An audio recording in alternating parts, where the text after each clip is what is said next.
Hey, hey, hey! We are back again, and I am laughing my head off at Ali B in the chat right now. Sorry, mate. I didn't know. I didn't know they had ads on before the show started. Sorry, mate. Yeah, as you know, this is another live stream. We've titled this one "Starlink Satellite Train?" Question mark. Flatball. It's no link. No idea what that means. But anyway, I've got some things to talk about, and we do have a guest who's going to be coming on and talking very shortly. Actually, we'll just do a quick mic check and see that you're there. Rude Earther, are you there, my friend? Yes, good evening, all flat slurpers. Fat slurpers! was that fat slurpers or flat slurpers? Fat slurpers. Fat slurpers. I love it, I love it, I love it! I love it. Anyway, I know that this is your kind of thing, you know, I mean, this is something that you're interested in, so we had a bit of a talk about this last night, actually, so... Yeah, building satellites, do it all the time. My little shed. Build the old satellites. Fly them off in a big train. You know, as you do. As you do, as you do. As you do. Oh, Good Servant's in. Nice to have you. Listen, Good Servant is the first member, by the way, the first member on this channel. So thank you very much for becoming a member. Right, there's something I want to talk about. So here we go. Richard Branson. Now, it's all kind of linked. Don't get me wrong. I've got a video to play you guys in a minute, and I'm sure you're going to piss your sides when you listen to this. But anyway, coronavirus. Branson offers Caribbean island to secure a Virgin bailout. Get this right. So Richard Branson, who is worth about well over £4 billion, is basically... I'll read it out anyway, I'll read it. So Richard Branson has pledged his luxury island resort as collateral to help get a UK government bailout for his stricken airline, Virgin Atlantic. The billionaire Virgin Group boss said in an open letter to staff he was not asking for a handout but a commercial loan believed to be £500 million. The airline's survival was in doubt, etc., etc. So this guy who's worth £4 billion... can't keep his business afloat. What do you think about that? Well, to be honest, yeah, it's well known that from sort of November last year up until January, February of this year, a lot of big CEOs quit the companies and pulled all the stocks on them, didn't they? Mm-hmm. You know, it's like they could smell something coming, like they almost knew. You know, these shitheads attend like Davos meeting and all that, don't they? So they know exactly what's going on. You know, they all smoke out of the same bowl, mate. These guys, they all smoke that fucking adrenochrome. Do lines a bit for breakfast. The funniest. Listen to this. This is the funniest part. This is the funniest part, and I mean this genuinely. Right. Despite his wealth, this did not mean he had cash in the bank. Ready to withdraw, and he hit back at criticism that he was a tax exile who did not deserve help. Right, he's really got a point here. Now here we listen to this, saying that he and his wife did not leave Britain for tax reasons. They left for our love of the beautiful British Virgin Islands, and in particular Necker Island. They didn't leave for the tax reasons. No, surely didn't. That was just a bonus. Yeah, it just happened to be a bonus that they were able to go like there. These guys, man, they've got people in the pockets. You know, they go in these clubs, don't they, and they invite them to these little fancy get-togethers and all that, and then they sort of entice them into a situation and get a bit of fucking dirt on them. And then once you're in the pockets, mate, and then you're next thing you know, you're accepting dodgy money off them. Before you know it, you're complicit in everything they've done, and you can't say shit. And that's how it all rolls, mate. They're all in that little clique, mate, that little club. That's what these little symbols and all that just means, you know, you've been to a party and put your dick in a pig's mouth, basically. Or something down them lines, do you know what I mean? David Cameron, hashtag. So, you know what I mean? Something along them lines, mate. And some fucker somewhere has got a little photo of you doing it. And they just say, like, you know, if you ever say, oh, I'm not doing that, no way. No way am I going to force mass vaccination on a population to go, got this little fucking pig dicky photo here, mate. Do you remember that one? And you go, oh, right, everyone's got to have a vaccination by tomorrow. Yeah, do you know what I mean? It's fucking, that's as simple as that. It's all corrupt, isn't it?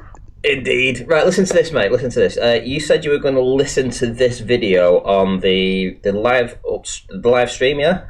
Yeah, I will do. What I'll do is I'll mute myself now and I go into the YouTube. So okay, you mute it. In a minute. Go and listen to that now. What I'm going to do is I'm going to play this video. Now, honest to God, I haven't laughed so much.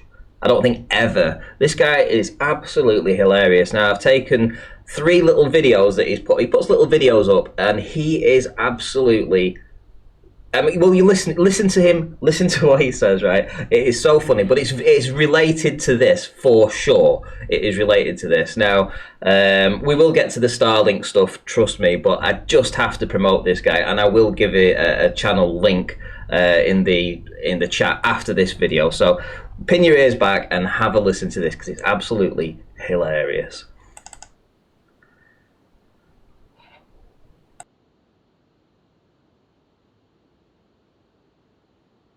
Hey, what do you hear? What do you say? My Facebook, YouTube, Twitter, Instagram, Google Plus, your sister's ass, the Pony Express. I'm very ticked off Vic here. You know what ticks me off? Government bailouts to companies that should not need them. Now follow me. I'll try to stay calm and not curse. Yeah, like that's gonna fucking happen. I'm shot out of a fucking cannon with this bullshit going on right now, and I'm gonna point it out every fucking day if I need to. Okay, now listen up. The government is finalizing the airline bailout plan again. That's right, the airlines are getting bailed out again. Right now, the government is talking about giving them $25 billion. 70% of the $25 billion is a grant. That means free and don't pay it back. And 30% will be a low-interest loan. So, $17 billion will be free. Here, take it. See ya. And $8 billion will be a low-interest loan. You know, like the kind of low-interest loan they give us for our mortgage payments or car payments. Not! They make us pay to the fucking nose, and they give the airlines a bullshit low percentage. But that's another rant, so I'll stay on topic. So the airlines, of course, are fighting the deal, saying they don't want to pay anything for a loan, meaning they want the whole $25 billion to be a grant. Let's see what the government does. They'll cave. Just watch. Okay, so I did a little research on my own instead of listening to mutants with the conspiracy theories and information from suckmyass.com, and trust me, I'm not making this shit up.com. I went through legitimate and credible sites and found a lot of legit information. Here's what I found. The airlines, before this coronavirus thing, had 10 years in a row of profitability. Profitability! Not gross revenues, not bookings, not change fees. Profitabilities! And as I explained yesterday, profit is what's left after a company has paid everything it has to pay. Salaries, pilots, baggage, people, airport fees, gas, food, beverages, everything. The last 10 years have been profitable. So, I dug a little deeper. How profitable? Last year, the profits were $36 billion. $36 billion! Now, follow me. In 2018, the profits were $32 billion. $32 billion! Now, stop right there. I'm not even going to look at the 8 years of profitability before 2018. The last 2 years, the airlines made $8 billion in profit. Now, imagine if the government said to them the last time they had problems, hey, you guys, you need to put 25% of pure profit in a special fund every year so you have money and when times get hard. Remember, this is out of profit. You know, save money like you and I have to because no one is bailing our balls out. So guess what? 25% of 68 billion is. It's about 25 billion. Yeah, that's right. It's the cocksucking greedy airlines save 25% of pure profit each year. They would have at least 25 billion. The last 2 years, forget the 8 years of profit before 2018. If the fucking airlines had to behave like every fucking American worker and save some fucking money, then they wouldn't need a fucking bailout. They had all the money they needed. But what did they do? Oh, they gave money to this executive and gave money to that executive and gave money to this board member, gave money to that board member, and they bought back their stock and blah, blah, blah, blah. And where does the 25 billion bailout come from? Whose money is it? The American workers' money. That's whose fucking money it is. So here we go again. Let the big companies rake in the dough. Let them spend like fucking drunken lunatics out in the town, and when they all fall down, we will pay for them to get back up and buy another mansion, another Rolls Royce, another beach house. Oh, by the way, get this because it's the biggest kick in the balls you'll ever get. The airlines are holding on to $10 billion in canceled flight fees, so they aren't giving the money back to the consumer who probably needs that money. No, they are holding on to it. $10 billion of our money. Then they will get $25 billion bailout of our money, and then everything will go back to normal, and they will fuck us in the ass for baggage fees, make us sit in a chair big enough for one ass cheek, and give us a fucking bag of stale pretzels that wouldn't fill up a fucking squirrel. Is the government looking out for you and me? Who is in charge of this motherfucking wreck of a stick shoved up your asses? Government bailouts to companies that should not need them. That's what fucking ticks me the fuck off.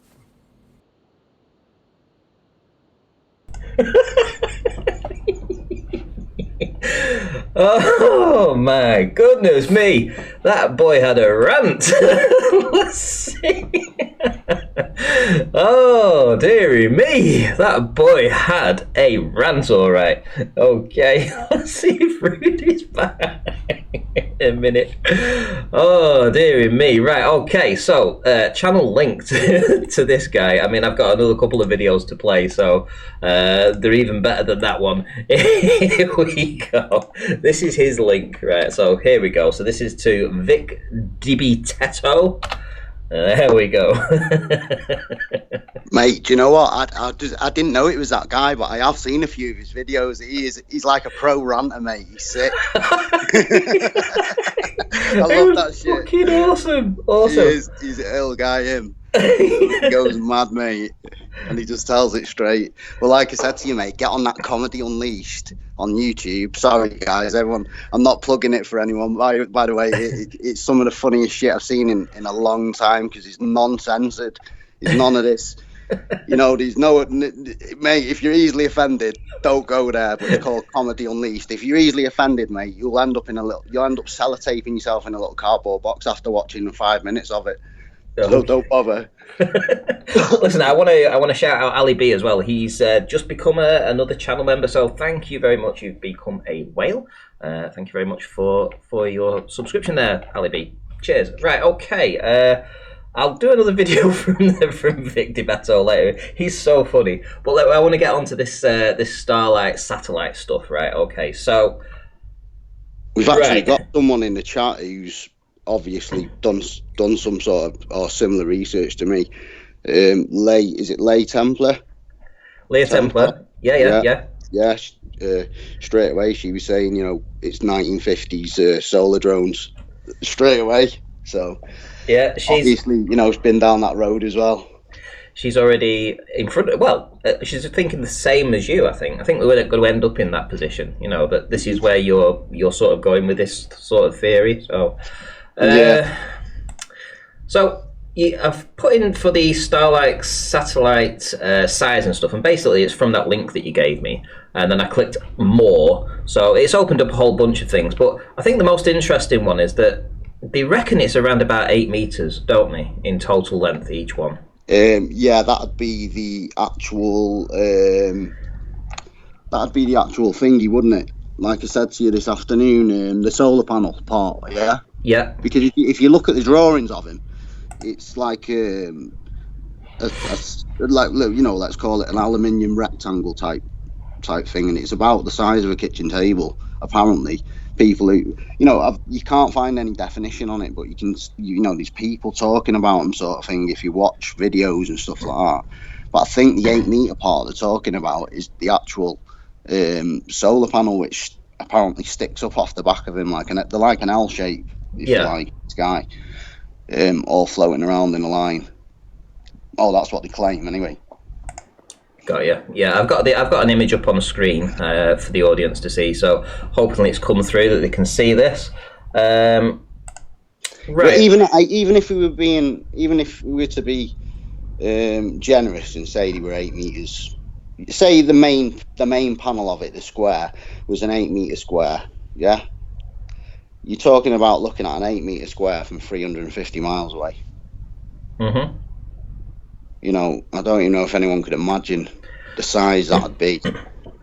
Well, for the audience at home, because this is supposedly this star train is flying, Starline train or whatever it's called, is 550 kilometers above the surface of the Earth. So I've gone to Google Earth and I currently have an eye altitude of 550.4 kilometers. So just 400 meters higher than I should be. But it's as close as I can get, to be fair. Now, what we're looking at here, we've got London down here. Okay, we have London down here. If we scroll up just a tad, we can come up to places like Blackpool, which are down here. Wrexham, we've got Wales down here. Now then, does anybody know how big London is? Is it about 60 miles across? It could well be. It could well be. Should we do a measurement? I think Manchester's about 35, isn't it? Something, Greater Manchester or something like that. It's not, nowhere's massive. Like, everyone thinks everywhere's massive, but it's not a phenomenal distance when you think about it. Do you know what I mean? Well, no, it's closer to 30. So that 30 line, miles wide. Yeah. I mean, if you go across that sort of greyed out section of London, you're looking at about 30 miles. That's that ring there. Oh, the most central part, like yeah, London, yeah. We're looking at 30 miles there. So that's 30 miles. Actually, let's. I don't even know if we can go as small as that. We're trying to get down to 8 meters here, right? So let's try and think. That would be smaller than the average house. Car parking space. A car parking space. Find a car park on Google Earth. Yeah. A couple of car parking spaces. You know, that's your 8 meters, isn't it? You've got 3 or 4 car parking spaces, and then zoom out and see how far away you can make out them car parking spaces. Well, I would like to see if anybody can even see a hotel from this height. A hotel. Even Blackpool Tower. How about Blackpool Tower? How about the Eiffel Tower? Should we go over and have a look, see if we can have a look at the Eiffel Tower? Shall we? Let's go and see if we can see the Eiffel Tower from here. No, can't see the Eiffel Tower. But yet we're expected to see this star train that appear bigger than airliners, you know, planes that fly over. And I've got some video footage of that. Let's just see if I can bring it up to play for the audience. So I'm just going to play this for a little bit, and you'll see this this guy's been filming this Starlink train, and at some point when I get the option to start, so that'll do. There's the plane. There's the plane. There's the Starlink train, which is bigger than the plane. Now, what's your average commercial plane height in length, would you say? I don't know. It's got to be a couple of 100 feet on it. 50 meters, something like that. So maybe. Yeah, so let's say that's 50 meters across. I wouldn't like to guess, maybe. Yeah, it's probably a couple of 100 feet, maybe 150 feet, maybe. Traveling at 35,000 feet, let's say. 35 kilometers. 35 kilometers to the plane, and we're looking at around about what, to 50 meters in length, let's say 60 meters in length. And yet these satellites are supposedly 550 kilometers high, so that would be about 17 times higher than this plane, and they are 7 times smaller than the aircraft, yet they appear bigger in the imagery. How is that possible? I'm asking. Listen, I'm just asking the audience here, because this is the first time I've delved into this, so I want to know how that can appear to be bigger than a plane when it's 6 or 7 times smaller than the plane, and yet 17 times further away.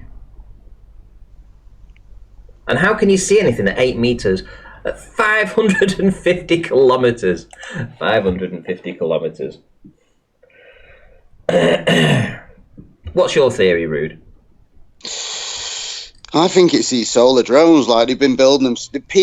Listen, these people, the system, if you like, has been obsessed with this autonomous flight since pre-Adolf Hitler days. Long-range missile systems, unguided and guided, all that type of shit, mate. Spy drones. These people have been developing for years. Yeah, DARPA did. DARPA, they awarded contracts to this guy in the 50s, in the early between the 50s and the 70s sometime. He was awarded contracts by DARPA to build these long-range solar-powered drones. Like, why the hell would they build them if they weren't necessary? I mean, we don't see them in day-to-day life, Where do they say to us, oh, we're launching our new solar-powered drone today and it's for this?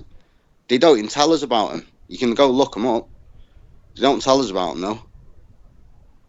You know what I mean? They'll bleat on about satellites all day long and show you little CGI images and that, but you got to go look up solar drones. These things are 30 miles wide, 30 meters wide. You know, they can fly 70,000 feet up in the air. So it's obvious to me that there is something up there, right? There's something going up there. Of course there is. There's something going over. I think like the ISS, what we see going over, the thing that we see going over is a similar, or the first kind of this drone. And I think the big solar panels that you see on it is the wings, basically. Like it's part of the wing section, and they make it, when they draw it and show us it, they show us it as something else. But basically, you know, it's like a big TIE fighter. With the wings are the solar panels, if you like, and that's how it'd be on these solar gliders as well. The wings are the solar panel. A lot of these solar gliders are just wings. It's the actual airframe. The design of it is called a wing. It's got no fuselage. It's just a massive wing. You've got the information there. What I drop you in this afternoon, but everyone should go look it up and look up the history of this stuff. That's where the little connections lie, in the history, you know, in the past, things that they did, where they discovered this type of technology and then hid it and moved it forward as something else, you know, changed the narrative so nobody else could copy them. We have a comment from B-Ball for Life. So we've got a Globe Earther here who's did a super chat that says the Starlink train in this video is illuminated by the sun. I think that's supposed to be illuminated by the sun because of their elevation. The airplane is not.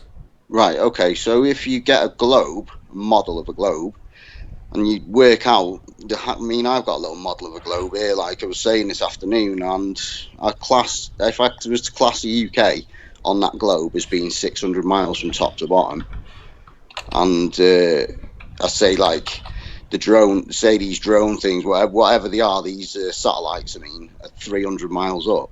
They're literally a couple of millimeters off the surface. Like, so once, I mean, from certain angles, yeah, I'd say they still could be lit by the sun at night.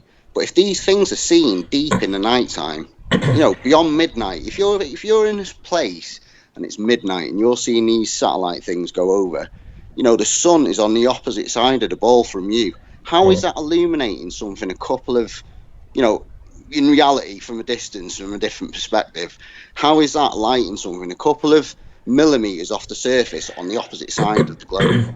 It's nonsense. Well, my argument, it's not an argument, but I would like a response here from some of the Globers that seem to think that this is at 550 kilometres high. Do you think that if... Hey, they were really visible, sorry, to someone in the chat. They were really visible as well, Ranty, last night. I got a couple of snaps of them in the P1000, and they were literally just bright lights in the sky moving across. But looking at because I'm like live under a major flight path here, so I see planes going over at night all the time.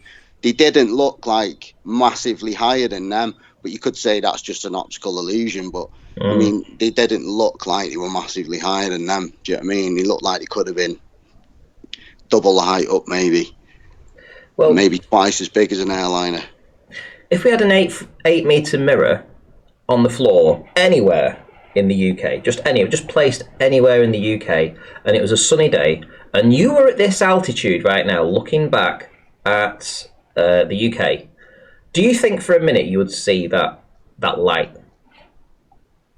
That's my question to the audience, because I just don't see it. I mean, we're looking at mountain ranges over here that are barely visible. Mountains that are barely visible. How are you going to see an 8 meter reflection of the sun? And why, if that's the case, how big is those panels on the surface of the moon? Apparently, how big are they? Do you know, Rude? What's that, mate? You know those panels, the reflectors that they put on the moon. Are they reflective too? Yeah, if you can ever see him. We never do, though. See him other than, yeah, if you could ever see him from Earth, mate, other than some crap picture you've been shown. Fucking Buzz Aldrin having a shave on the surface, which is a special little mirror that he put up there. I just can't see it. I just cannot see how those lights can be bigger than the plane. I'm sorry. Tell me something. Why would you go up there, yeah, onto something that reflects anyway? Why would you go up there and put a little fucking mirror on there like you have to like sort of aim at from miles and miles and miles away? Why don't you just work out where the reflection came back and sort of like re-angle your laser or your whatever? So at one point of moving that laser around, you're going to find a sweet spot where it comes almost back to you. Like, why would you not just do that? Why would you put a little mirror up there that you have to locate every time? Yeah, it's like people believe this shit. Like, there's a little mirror. There's a little mirror on the moon. Oh yeah, we've been to the moon because there's a little mirror on the moon. Oh right. Oh yeah. Oh yeah. I think I see it up there, glinting in the light. Yeah, I'm sold. Right. I'm going to see if I can get some of those links up that you posted before, because you said that it wasn't just you that said. Who was it? Was it? No, it's Leah. She was saying about it. Like, she's definitely seen that info that I've seen. Anyway, to be honest, the information on him is really limited. You cannot find the size of a single Starlink satellite, mate. There's nowhere where it's actually specified, like specific. It'll tell you the weight of the actual load of them all once they were all in the capsule, and it'll tell you like the mass of them once they're all spread out and all that kind of nonsense shite that you could write an equation about a mile long, but it don't actually just tell you simple specifics like the satellite base is fucking so many millimeters by so many millimeters by so many they don't, or by inches or feet, they don't tell you anything like that. They don't tell you anything about the specifics at all. It's very loose. So, was it called the Helios prototype? Yeah, the Helios program. And let me just go into my things. So grab the names out of me on my WhatsApp. No worries. Oh, I have a new member again. Awesome stuff. Who is it this time? Let's see. Who do I need to thank? Del West Watson. Awesome. Thank you, mate, for supporting the show. Hope you enjoy being a member as well. Awesome stuff. But the Helios project. Yeah, the Helios prototype, the Helios project, the Helios prototype. Yeah. And you can go from there. There's quite a bit of information on there regarding that. And then if you can go, if you look from there, you'll see like the guy who developed it, and you can sort of follow his life back a little bit maybe, and try and sort of grab a clue of who he was and what role he played within the government system, mate. Because all these people, eventually they end up working within the government system. All these people that discover things and that, they never discover. If it's a really important sort of discovery, something that could be, potentially weaponized, they always get like just sucked into the government. Or if they don't, they're destroyed, aren't they? Like Nikola Tesla, he's like a myth, a legend, because the government basically shut him down. People talk about his work, but people talk about his work, but no one actually knows, because the majority of the shit that would have made a difference is in the government archive somewhere. We haven't even seen it. Right. What's interesting here is that I'm just reading this here. It says the NASA Centurion was modified into the Helios prototype by adding a sixth 12-meter wing section. So that would mean that it was 72 meters in total length from side to side, but it only flew at 100,000 feet. Now, to me, 100,000 feet, that's 10 kilometers? Sorry, 100 kilometers. So 100 kilometers up. Now, that seems to me more reasonable than 550. See, the thing that pricks my interest is when we talk about this type of technology, you immediately see NASA, DARPA, they're all over it. Straight. Why? They're sending rockets to the moon, mate. Why do they want a solar-powered wing that can fly long distances or long ranges, or maybe even indefinitely in some cases? Why do they need that? Why do they need that if they can put a satellite floating around in space? Why are they investing in this type of technologies?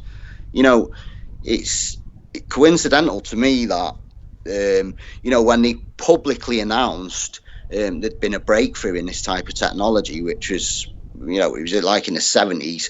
In 1995, they'd said that, they'd achieved a flight of 50,000 feet, and it was a 12-hour flight. That was in 1995 when, coincidentally, the GPS system became available to the public. How many of these drones had they pre-tested pre-95, and how many were in the air at any one period? Because a drone is cheap to make. It's not expensive equipment. When you think about making a satellite that costs billions of pounds against making 1,000, sizable drones out of decent materials, but not super like fucking tested materials. It's all pre-tested. Everything exists already to make drones. So you got make 1,000 drones and it costs you £2 million. That's top whack, top end of the line, fucking high spec everything on these 1,000 drones. And then you go and tell the public, Joe Public, that you need £5 billion of their money to launch this satellite program. And then you just use whatever to make your drones, and the rest of it can go anywhere, mate. You can make it disappear. Joe Public ain't going in them offices and rooting round, mate. And the information they give us is what they want us to know. No one's questioning the governments, mate. Get your head around that. No fucker is going in. And if they are, mate, the government sent them. Get real, mate. Now, I'll tell you who I would like to come on the show, if he's around, actually. Somebody just reminded me. Professor Phil Bell. Now, he should know all about this because he's a satellite guy, isn't he? So it would be awesome to get him on. Now, I know he's always around at about this time. So if you're listening, Professor Phil, and you haven't got anything to do right now, give us a bell, mate. I'd love to get your insight on this, because we're looking at the aircraft description here, right? So this is from the Helios prototype. Its wingspan is 75 meters. A Boeing 747 is essentially 68 meters. So it's a Boeing is smaller. A Boeing 747 is smaller. Can I just say, Professor Phil Bell's in the thing, right? And he's just said, what the F? Military drones cost millions, yeah? That is a write-off. That's exactly what I've just said. It's like we can go out, average Joe Public, get a packet of paracetamol, 50p in the shop. But when the NHS buy it off Boots Pharmaceutical, it costs them fucking £6 a packet, because they're all on a big scam together, mate. They're all in the big pyramid together. So when they tell you that a drone costs millions and billions to make, they're talking out their arses. Because all they're made out of most of the time is carbon fibre or something similar, fiberglass, something like that. That's the skin. And the technology's all built by the military. They cost fuck all, mate. They cost fuck all. I can build a long-range drone. In fact, you can go on YouTube now. Go on YouTube now and Google, all of you while you're here listening, go on YouTube and Google solar-powered drone. And it's made by a guy like me who's bought all the fucking equipment off the internet, and he makes it fly for miles and miles and miles and hours on a little battery, and he's just built it himself. Don't tell me the military couldn't do that 40 years ago. Solar powered drone, okay. Solar powered drone. Type that in YouTube. I have. Yep. And he's got a few videos on there where he's done a few different prototypes, mate. And I tell you now, you could build that drone for less than £1,000. I see. Yeah, I can see the designs of them. Yeah. Right, and I'm sure he's had that flying for 12 hours himself. I'm pretty sure he has, or something along them lines. He's had it flying a good period of time. Just the battery in it's teeny what he's using. It's using your mind. It's using a small motor, kV motor, and just gearing it up. It's ratios. It's using the power efficiently, the small amount of power you can get from a solar charge efficiently against what you're using. Mate, these guys are fucking full of shit in this thing. They don't know anything. It costs the government pennies to build drones. Why do you think they're building thousands of drones rather than building thousands of fighter planes and putting pilots in them? Because drones are cheap, mate. You can smash a drone, you fucking build another one the next day. You can have a load of skins made, a load of bodies, and a load of equipment in a big warehouse and just throw them together and assemble them. Yeah, I think that the point still remains: what is this train? That's the main thing. And that's what I think. Yeah, I think they were just a train of these drones. And if anything ever happens, they're on a program course, mate. Like I showed you that video, yeah, where it's. Hello, you just dipped out there, mate. Yeah, I think his connection's one a ever bit. becomes damaged or batteries ever go in, one will drop out the sky and it'll be replaced by another one immediately. Well, all we can definitely say is that there's something there. Now, I went out last night after I heard the reports. I actually heard it first on Martin Leakdy's channel, and a few other people had emailed him apparently to ask, to inform him that they'd seen these things in the sky, and they actually thought they were planes. Now, I went out because they were told that, they'll come back over in an hour. So I went out to film, of course, didn't see anything. But there has been photography that's captured these things. So there is something there, but they just don't look to me like they're 8 meters wide at 550 kilometers high. It just, I mean, I can't say it any more forcefully than that. Right, I mean, look at them drones. What I showed you, them. Well, the inverse square law. Well, hang on, wait a minute. The inverse square law. So if it was 17 times further away, and they're 60. Sorry, was it 6 times smaller? Actually, it'd be more than that because the Boeings are about 60 meters. So it's a bit 10 times. 10 times is 170. So you've got to find 100 that would be 170 times smaller than that. But they're almost the same size. That should be 170 times smaller. Are you telling me that the light from that has increased by 170 times? Come on. Yeah, but I mean, like I say, if they were twice the size of an airliner and double the height up, you wouldn't fucking know the difference anyway, mate. If they were, they were reflecting light as they were, whatever they were reflecting, mate, you still wouldn't know because you're just seeing white lights in the sky. No one's. People just see these white lights, like all these like baltards and not in the chat now, so going on saying, no, drones and silver foil. Yeah, you should get yourself a little dicky bow, mate, and a little stand and do comedy, mate, and we can all have a laugh at you instead of this comedy unleashed.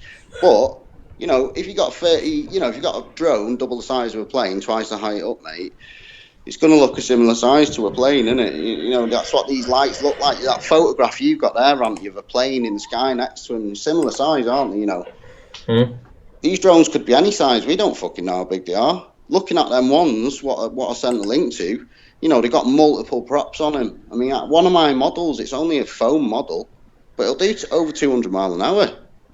Over 200 mile an hour. An electric plane.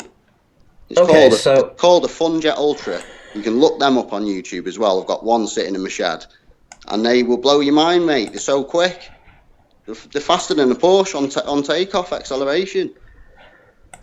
So here we go. We've got Professor Phil Bell in the chat, and he's posted a link. So I'm going to bring it up because he's doubling down on the cost, I think, of these particular drones. So it says a guide to military drones. Every military specialist agrees that unmanned aerial vehicles or drones are the future of warfare. But what are the major types of drone and who makes them? Right. So obviously, I mean, these drones are more like aeroplanes. Yeah. It's got a hangar. I mean, this plane here, you can just tell that plane is probably around about what? Well, it's not a plane, that drone is probably around about 40 meters across. Rodney, can I just answer something? Nearly a plane. John, go ahead, yeah. They're saying, wouldn't the drones be hard to move if they're on the opposite side of the planet? No, they have software in them. Even my drone that I have at home, I can just go on the program, set in a course for it to fly, and I won't even have to touch the control sticks. It'll just fly it automatically. It's all automated. There's no human contact in these high rise, ultra long distance drones. It'll just be someone sat somewhere on a computer screen monitoring him, and if anything becomes damaged on him, they'll have sensors all over him, and they'll just bring that one down, and as that one's coming down, mate, another one will be going up to take its place. It's simple, mate. Well, here we've got these. It says Guide to Military Drones, and it's given a cost for each of these drones. Now, Professor Phil Bell, I don't know whether he knows about how the military works and how they get the contracts and who puts the bidding in for these contracts and who wins them and stuff.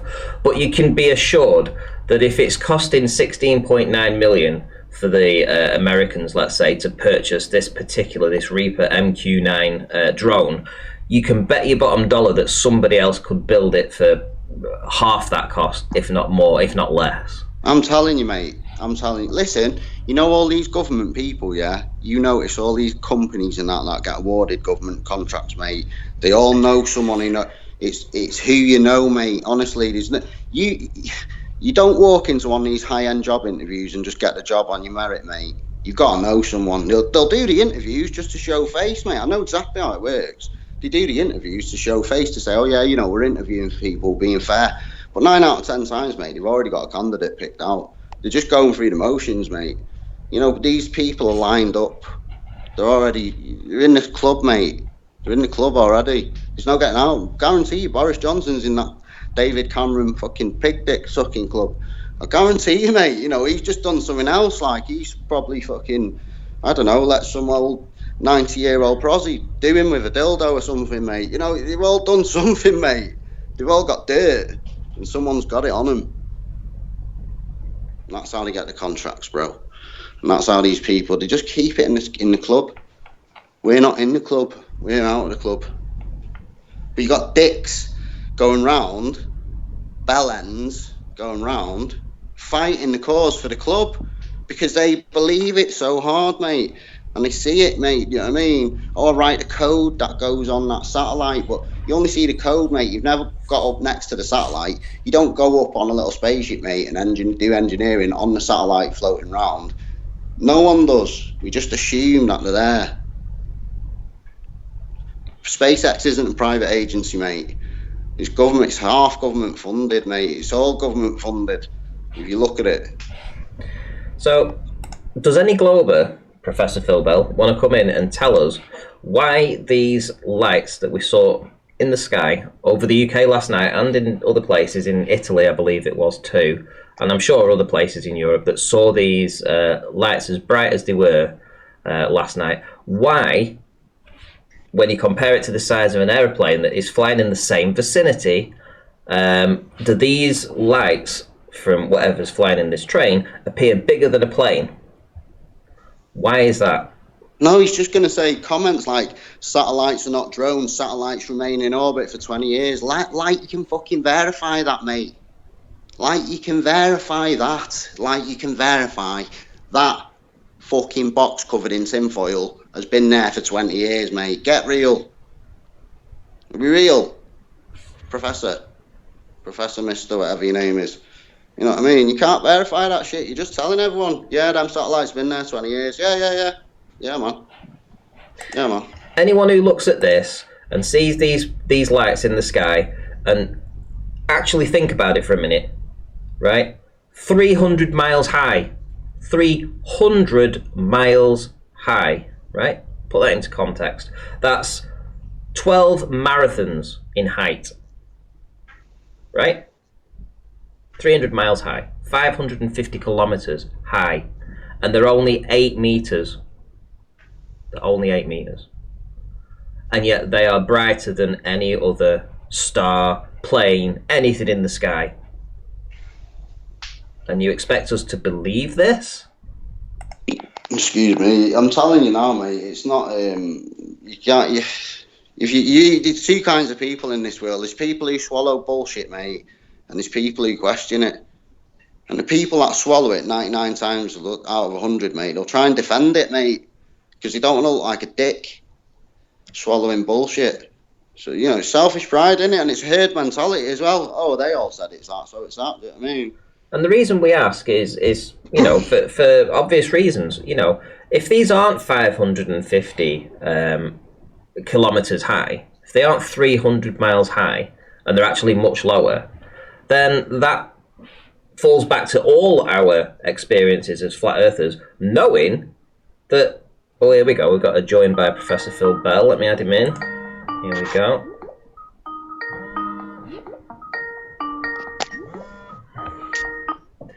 He should be added to the call. There we go. So yeah, so this falls in with our line of research, which says that nothing has gone that high. Nothing can go that high, or is unlikely to get that high. Anyway, Professor Phil Bell. Professor Phil Bell, nice to have you in. Do you think you could tell us why we're seeing the brightness of these objects that are brighter than any star or any plane that are nearer and much bigger? Why we're seeing these lights so bright? Okay, well, first of all, 300 miles isn't that far. But anyway, okay, secondly, you are the things that are not that far away, in other words, like an aeroplane, just 40 or 30 or 40,000 feet. When it's nighttime, I mean, the sun is almost round the other way, or the other side of the Earth. But when something is really, really high, like 300 miles, in other words, it's still within the range of the sunlight. So even though the sun's gone around the Earth, and it's too far to really to reflect off an airplane. Daylight, we'd see daytime in the night. If the sun travels round the night side of the Earth in the night time, we'd see daylight across the sky, and we don't. You know, if the satellites are on the opposite side of the sun, they can't be illuminated by the sun, can they? No, it's not. It's not on the. It's not exactly on the opposite side. It hasn't quite got to the opposite side, if you like. Okay, it's still within range. In other words, it's still not completely around. It might be a quarter of the way around. So what's the latest sighting we've had of the Starlink satellites then? What's the latest time they've been sighted in the night? I have no idea. Anywhere in the world. Because if they've been sighted anywhere beyond 11 p.m. sort of at night, yeah, the sun is completely on the other side of the ball, and they are only 300 miles up, which is, in comparison, millimeters on a globe. You know, they are not catching the sun from the other side of the globe. No, don't say that. It's nonsense. That's nonsense. What time? I don't know about you in North, but over here, at 8 or 9 o'clock at night in the middle of summer, it's still, I can still see. It's still twilight. So what about you? I'm not talking about 8 or 9 o'clock at night. I'm talking, let's have a look around. Let's not just live on assumptions now. I'm just suggesting something now. If them satellites have been spotted anywhere at a certain time of the evening when it's pitch black in the night, when you know full well that there's no sun coming around the ball, there's no sun being seen in the air because it's night time, yeah? Them satellites are not high enough to be... If they were 3,000 miles up, I might agree with you and say, yeah, they could be reflecting light, but they're not. The 300 miles up, which is nothing in comparison to the size of the supposed globe.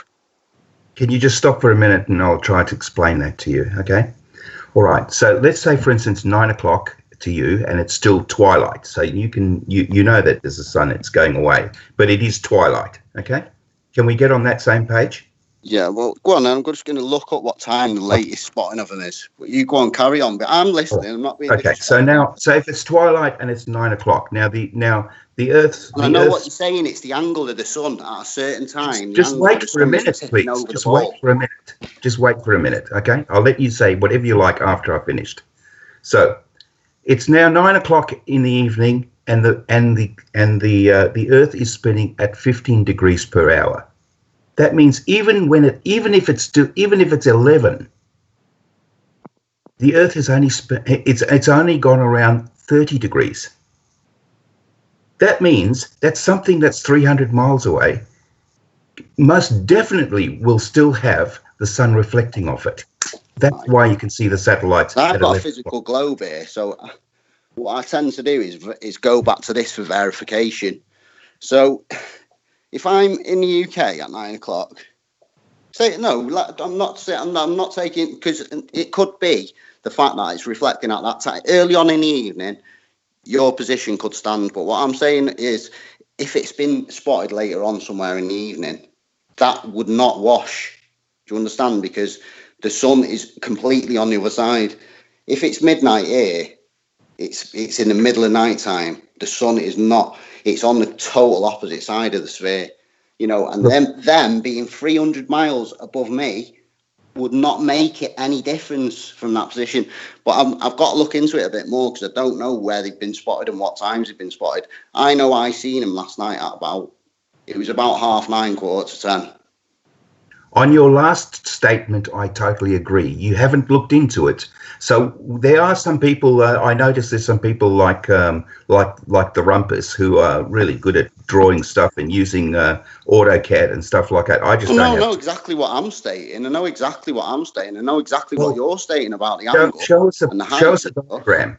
Show us a diagram that proves that at 9 o'clock you wouldn't be able to see something 300 miles away. I'm pretty sure that somebody like the Rumpus will be able to use his AutoCAD to prove to you that something. Well, to be honest, I can get my hands on AutoCAD, so I'll get my cousin to bang the little thing out now we're off work. So we're not all like no one's got AutoCAD. You know what I mean? We'll all have a little crack at it. I'll phone him up with the problem. I think that makes sense.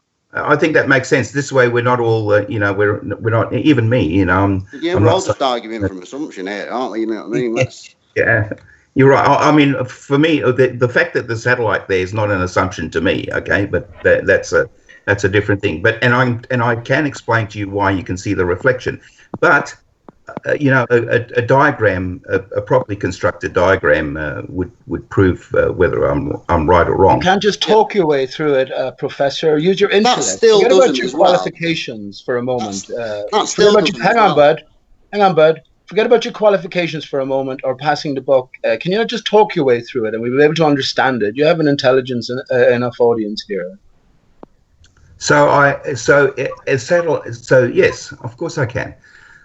So the sun isn't so far around the Earth that it can't shine on and on the satellites that are 300 miles away. It's that simple. So the sun's, you can see them because they're reflecting the sunlight. Now, if the sun got further away, you wouldn't be able to see them at that time. So if you're seeing them around about 9 o'clock in the evening, that's pretty much exactly what you'd expect to see. If it was earlier, like maybe 7 o'clock or something like that, then, and if it's not dark enough, you wouldn't see them. I'm just looking over stargazing websites here, and it actually says that to view the Starlink satellites, it's better in pitch black. Sometimes you can see them just near dusk or dawn, but it's not very good observing time. So that's right. If that's the poorest observing time, and the best observing time is to see him in pitch black, which would be the scenario which I suggested, where if you're seeing them in absolute pitch black, you're in the middle of your nighttime, the sun is on the opposite side of the thing. Yeah, if somebody in Africa is seeing them Starlink satellites, if somebody in Africa sees them Starlink satellites at 12 o'clock at night in pitch black, absolute pitch black, where's the sun, Phil? You won't see them at 12 o'clock. Well, it says here you can. It says here you can see him in pitch black. Listen to me. It depends on the time of year, of course. Now, listen to me. Let's try and get on the same page. Let's try and get on the same page. Okay. You said that those things came around about 9 o'clock in the evening. That's just my situation, though. That's just one single situation. These things have been spotted everywhere. You can't just concentrate on one situation and one time. Do you know what I mean? What I'm saying to you is they're not high enough for the sun to affect them. Yes, midnight. They are. They're not. They clearly are, because you can see them. They're really not, mate. They are. No, that's just an assumption. They are because you can see them. It's just an assumption. No, what do you think? They are drones. Because we know the story that the professor here is going to give us, right? He's just going to deny everything. And first of all, he has himself on a spinning ball. So we know satellites aren't. So what is the actual explanation for what's going on should be the bigger question. We know what this professor guy is just going to dish out, right? Everyone knows it. What do you think those lights are? It's TaxCon, mate. I have an idea. I actually have an idea. And, I talk often about Aristarchus, right? Repair. And isn't it funny? SpaceX, their Starlink latest endeavor. And it's funny that all this is happening around this time. For me, these are reflections off of the watery barrier, like all of the rest of the skylights are. But there's something else going on as well. I say the barrier has been reinflated, right? Re-energized because we live in a broken system, but that's a different matter. Extraordinary times anyway, you'll at least admit, Professor Bell. It certainly is. I'm working from home. That's definitely extraordinary. I'm Yeah. usually very, very busy. Have you any questions? Like, have you any major questions that you have unanswered? Because you do spend a lot of time debunking flat earthers and just putting the hours in into something that's seemingly well established, which is the spinning ball Earth. Have you any questions left that you need answering or you're working on? Oh my God, I've got thousands of questions. Give us one. Does God exist? No, that's not. I never ask myself that question. Never. Is there a creator? Is there a higher power in place to guide us or to maybe steer us towards a greater conclusion? Right? You don't ask yourself that question. Okay. Well, if I was going to, if you prompting me to ask that question now. Yeah. I would be seriously wondering about the mentality of this God that you're talking about. He must be playing one hell of a joke right now with this Professor Bell, life is a joke, man. You believe in life is a joke. Terrestrial life? Yeah. Life is a joke, right? Rude Earther. Life is a joke. And I mean, you have the life, the universe and everything mapped out for us in terms of the Big Bang origins. But what if everything is of a different kind? What if this is not our true nature, right? What if we're in a divided state? And life is an experience within this division. What do you reckon, Professor? None of this is our true nature, mate. It's been stolen away from us. But I wanted to ask Professor Phil, do you believe in extraterrestrial life? Why don't we get to the reason that I'm here? What do you think those lights are? And why do you think? I think the solar-powered drones fell from the 50s. When you're going to see them? Why do you think I can listen? Okay, let me answer Rude Earther, please, because I'd like to talk about this as well in a deeper sense. I say all steel structures, high towers, earth-wide, including the One Trade Center. These are all now energized weapons in a sense. They're ray guns. They're capable of emitting large amounts of energies in a particular direction upwards. So I say, the barrier that is above us, energized barrier, is in a collapsed state with the waters beyond, right? So now the barrier is being reinflated. And this Starlink, right? Starlink, it's Aristarchus, which was divided. So this repairing of the barrier and hence life underneath is part of the plan. It's part of the script, and it's all happening now. And look, here we are in Corona times, right? Here we are in Corona times. What exactly does that mean? Is the question for all of us. Listen. Like, I know two people down the road from me, and they've been told they've got coronavirus. And I said to him, "What's the matter with you? You're dying." And he said, No, I just feel ill. I feel like I've got a flu. So why the fuck are we all locked in our houses? Because they said they could go out and go to work how they feel. It's not like they don't feel like they're going to die. Yeah. So it's either a deadly virus or it's not. Do you know what I mean? What is it? Can I answer any of that? All right. Pete. Right, so anyway, back to the satellites, Phil. I think they are solar drones. And I think the GPS. Randy, can you just let me have a word edgeways? This is Rude Earther now speaking. You asked me what I thought the satellites were. You asked me what I thought the satellites were, didn't you? Okay, let him answer. So let him answer what he thinks the satellites are, and then All right. First of all, I just want to respond to Pete. Hang on, wait a minute. Hang on. Let Rude Earther answer, and then let Rude finish his point first, and then we'll move back on to Professor Phil, and we'll take it from there. Right. So since the 50s, they've been developing solar-powered drone technology. Yeah, long range, long flight times, solar-powered drones. NASA have purchased, the designs for it, if you like. They've purchased the rights to it. They own the companies that make it. Why would a NASA space program need satellite drones and then not ever mention them? Why would they do that, for one? Why would they throw all this satellites, that, but they never tell us about all these other technologies that they're vested in? Am I ready now? These satellites, are solar-powered drones, mate. And you can't dispute it as much as I can't dispute whatever you're...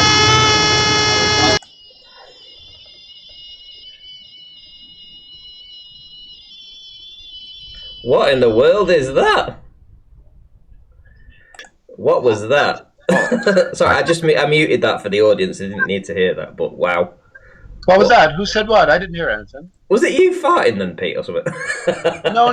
Oh, maybe that was my screen just went black. My monitor just sort of flickers on and off occasionally, so I just moved it. Maybe that was the sound. That's a creepy fucking noise. Let me do it again. Let me do it again just to make sure. No. Is that it there? That it? No. Can I answer the question now? Yeah, go ahead, Professor Phil. Go on. No, it wasn't me then. So the point to you is that you can't deny or you can't prove to address otherwise. the drone issue. Yeah. Yeah, go on, address the drone issue then. All right. So you promise that you'll just keep quiet while I do that, okay? Yeah, that's fine. All right. Okay. So to answer your question about the drone, first of all, if the things in the sky were solar-powered drones, you ought to be asking yourself this contradiction, because something that a drone can only fly, thousands of feet up. So if the sun you've just said bullshit there, because the drones, these solar powered drones, if you go onto the website and look, they achieved 70,000 feet flight altitude. Stop. That was in the 70s. Listen, it would really pay just to listen, okay? Well, now you're talking nonsense, aren't you? You can't let you say they can only achieve a few. Just let me finish my nonsense first, then. Let me finish what I'm saying, and then you can criticize it. Okay, first of all, you yourself are claiming that the sun is on the other side of the earth.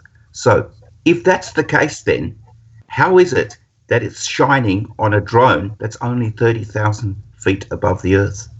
In other words, you can see it. If you can see the drone, that means that the light is reflecting off it. Now, because the sun's on a flat plane. So how is it if the sun is gone, that solar power, anything is working? It charges the batteries in the day, and it runs batteries. Mate, go on the website and have a look. They've been there for years. They work 24 hours a day.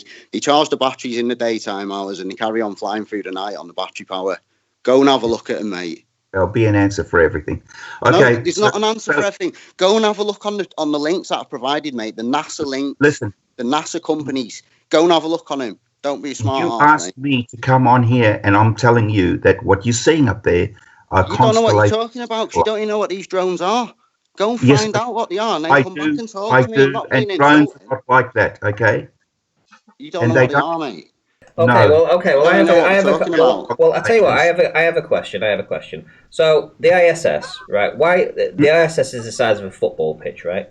Why don't we see the ISS like this? Yeah, that's 350 miles up. Why? Of course you can see the ISS. Not as big as what I seen last night. I seen them dots in the sky, and they were bigger than planes. Yeah. Why don't we ever see the ISS that, if these are just 8 meters, Mm-hmm. but then we've got the ISS that's the size of a football pitch. That should be like the fucking sun going over. Exactly. And the point is, why don't we? If these are as high as they say they are. It's got to do with the time that you're looking at it. Perhaps the sun is in a different place at when you spot the ISS. I don't know. I haven't looked into it, but I can tell you that the ISS is there, and I can tell you that the star constellations are there. Now, if you get yourself in some AutoCAD, you'll probably be able to work that out.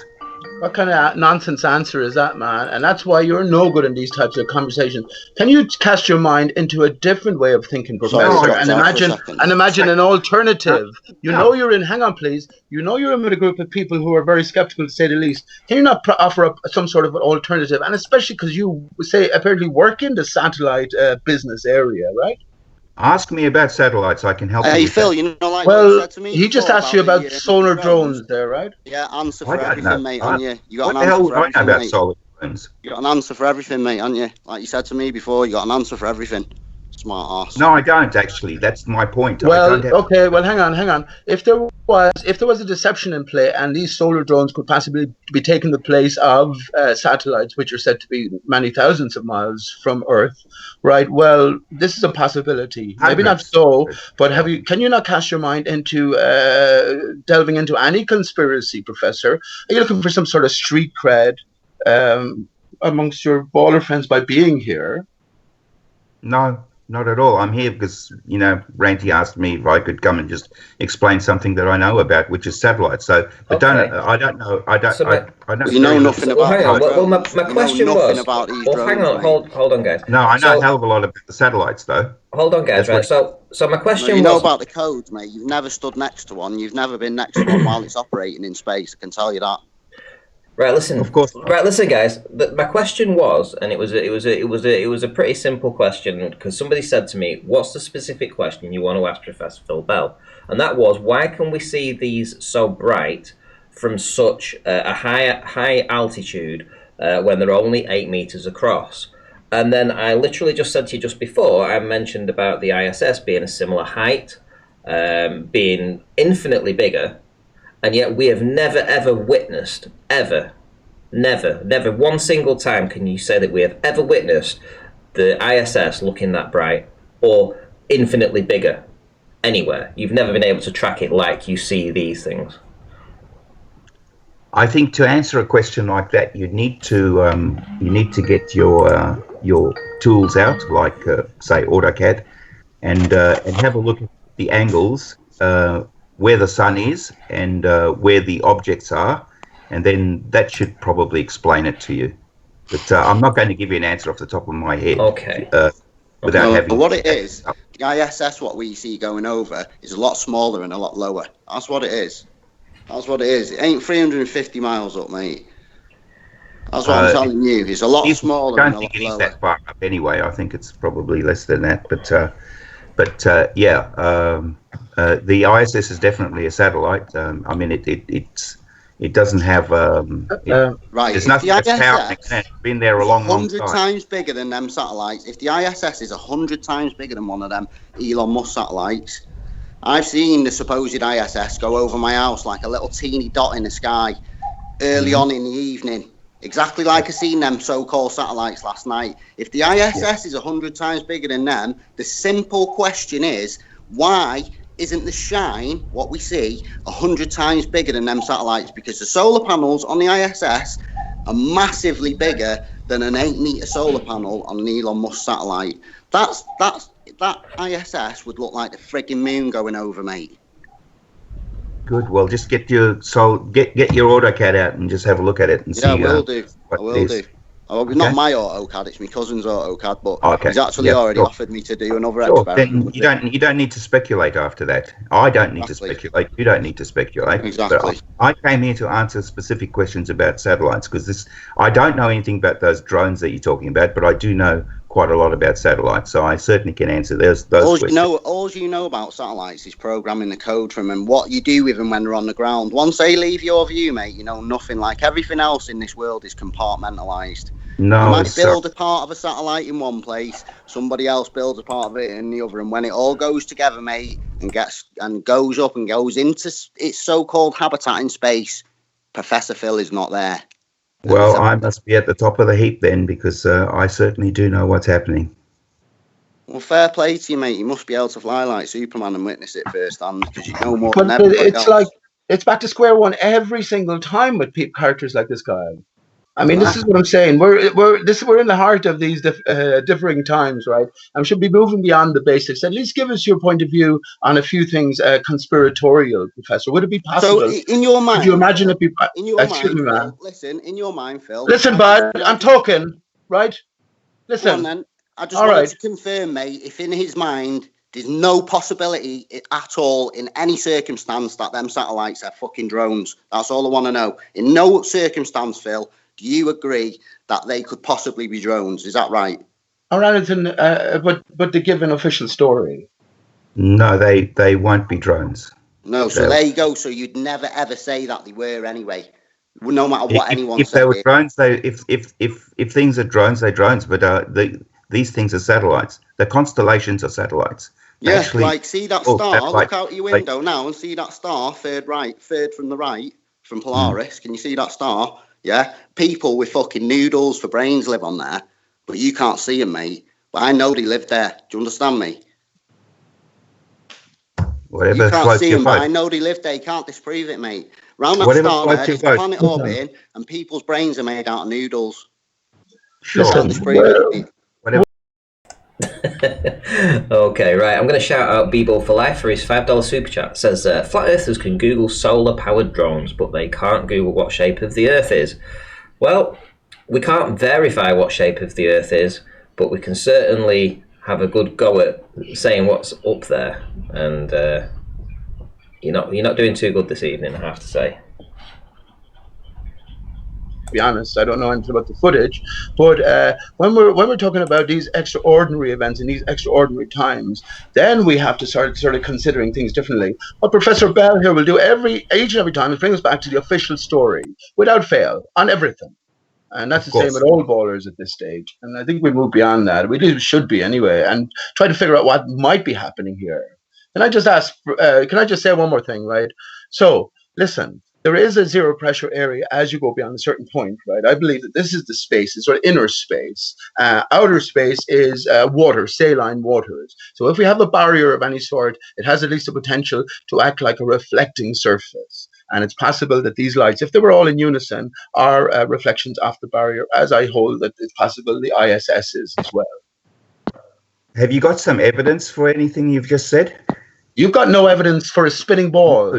Earth has never been proved to move. Excuse me, Professor Bell. Earth has never been proved scientifically to move one iota. And if the Earth doesn't move, then the ball cannot enter the equation based on our universal experience of water that is flat when still at standard conditions. Yes, the Earth does move, and I know this for a personal fact. How do you know that? Because you saw a video of it? No, because I put satellites up there, and polar satellites especially. The Earth has to spin below the satellite in order for the polar satellite to be able to take a photograph of the Earth every 12 hours. Right. Well, the Earth must spin below the satellite for that to happen. I bet you convince a lot of people in the audience there. First of all, you're talking about satellites, right? And then you're talking about clarifying that satellites confirm that the Earth spins. So absolutely, they do. Absolutely, right. They do. So what are you here for, man? None of us believe that. None of us believe either of those two things. Ask me a question about satellites, and I've answered it. Yeah. But you're incapable of thinking in any other terms, right? Typical academia, isn't it, Professor? Are you a real professor, by the way? What university do you profess at? I'm not answering that question. Why not? Why not? I don't want to. Why don't you rely on your intellect when you're talking to me, as opposed to your pieces of paper that you have up on the wall? If you ask me a question like that and you persist with this kind of thing, I'm going to just leave. Okay. So you want to ask me any? Okay. Let me ask you a question then. To the best of your knowledge, when was Earth first proven, scientifically or otherwise, to move? When, to the best of your knowledge, because all of the theorizing regarding a spinning ball is based, first of all, on Earth's movement. The first time that anybody with any imagination could look at the sun go below the horizon would immediately conclude that the Earth was a sphere. Well, why are we told that there were so many intelligent ancient cultures who held that the Earth was flat? Because they couldn't, just like you, couldn't get away from the idea that the religion is wrong. Oh, okay. So they were sort of, in one sense, we're told to look up to the philosophers like Plato, Aristotle, and then the great builders like the Egyptians and the pyramids and the Chinese, etc. And on the other hand, then there was dumb as two bricks, right? Because they all held to a flat Earth cosmology. They weren't dumb. They were just stuck on their religion. Why would they be stuck on a particular religion from the outset when it seems so obvious that the Earth might be a sphere, right? That's a good question. They actually punished people for suggesting that Earth was a sphere, or that the heliocentric model was a fact. They actually punished people for actually saying that. That's how much they stuck to their religion. Did you see that newspaper clipping from around the turn of the 19th, 20th century, where someone was actually brought to court for preaching about the spinning baller and how it was viewed as obnoxious and worthy of prosecution? Have you seen that paper clip? I haven't, but I do know how they how Galileo was certainly punished for his views on the heliocentric model. All he had to do was describe what he saw, and he got punished for that. Yes. So wouldn't it seem, if it's so obvious to our senses anyway that we live on a sphere, all we have to do is look at the sun. Wouldn't it seem that because nothing is ever obvious, wouldn't it seem that the more likely line of inquiry would be a flat and stationary Earth, or at least as to consider it as a possibility, as an alternative to the obvious? No, for all sorts of reasons, I would disagree. That first of all, the sun would get smaller and smaller as it goes away in the distance, if that was the case. Depending, you've decided what the sun is, right? The sun just, yes, I do know what the sun is, but the sun just dips below the horizon. It doesn't seem to change any angular size. It just Which horizon does the sun dip below? Well, the one that you can see. Right. So what about the astronomical horizon? Do you know anything about that? Yes. What's that got to do with it? Because it is a particular horizon, and it's probably the most significant horizon. But what do you know about the astronomical horizon? I'm talking about the horizon. You look out to sea, you can see an abrupt, what looks like an abrupt line out at sea, and if you look at the sun go down, you can see the sun dip below that. But here's something even more interesting. If you go further up, you'll see the sun again. You can actually watch this sun go below the horizon again, and go even further up, and you'll see it again. Now, if you go up to 300 miles, the sun will still reflect off you. So that's why you see the satellites. Can you get so high? Can you get so high that you will always see the sun?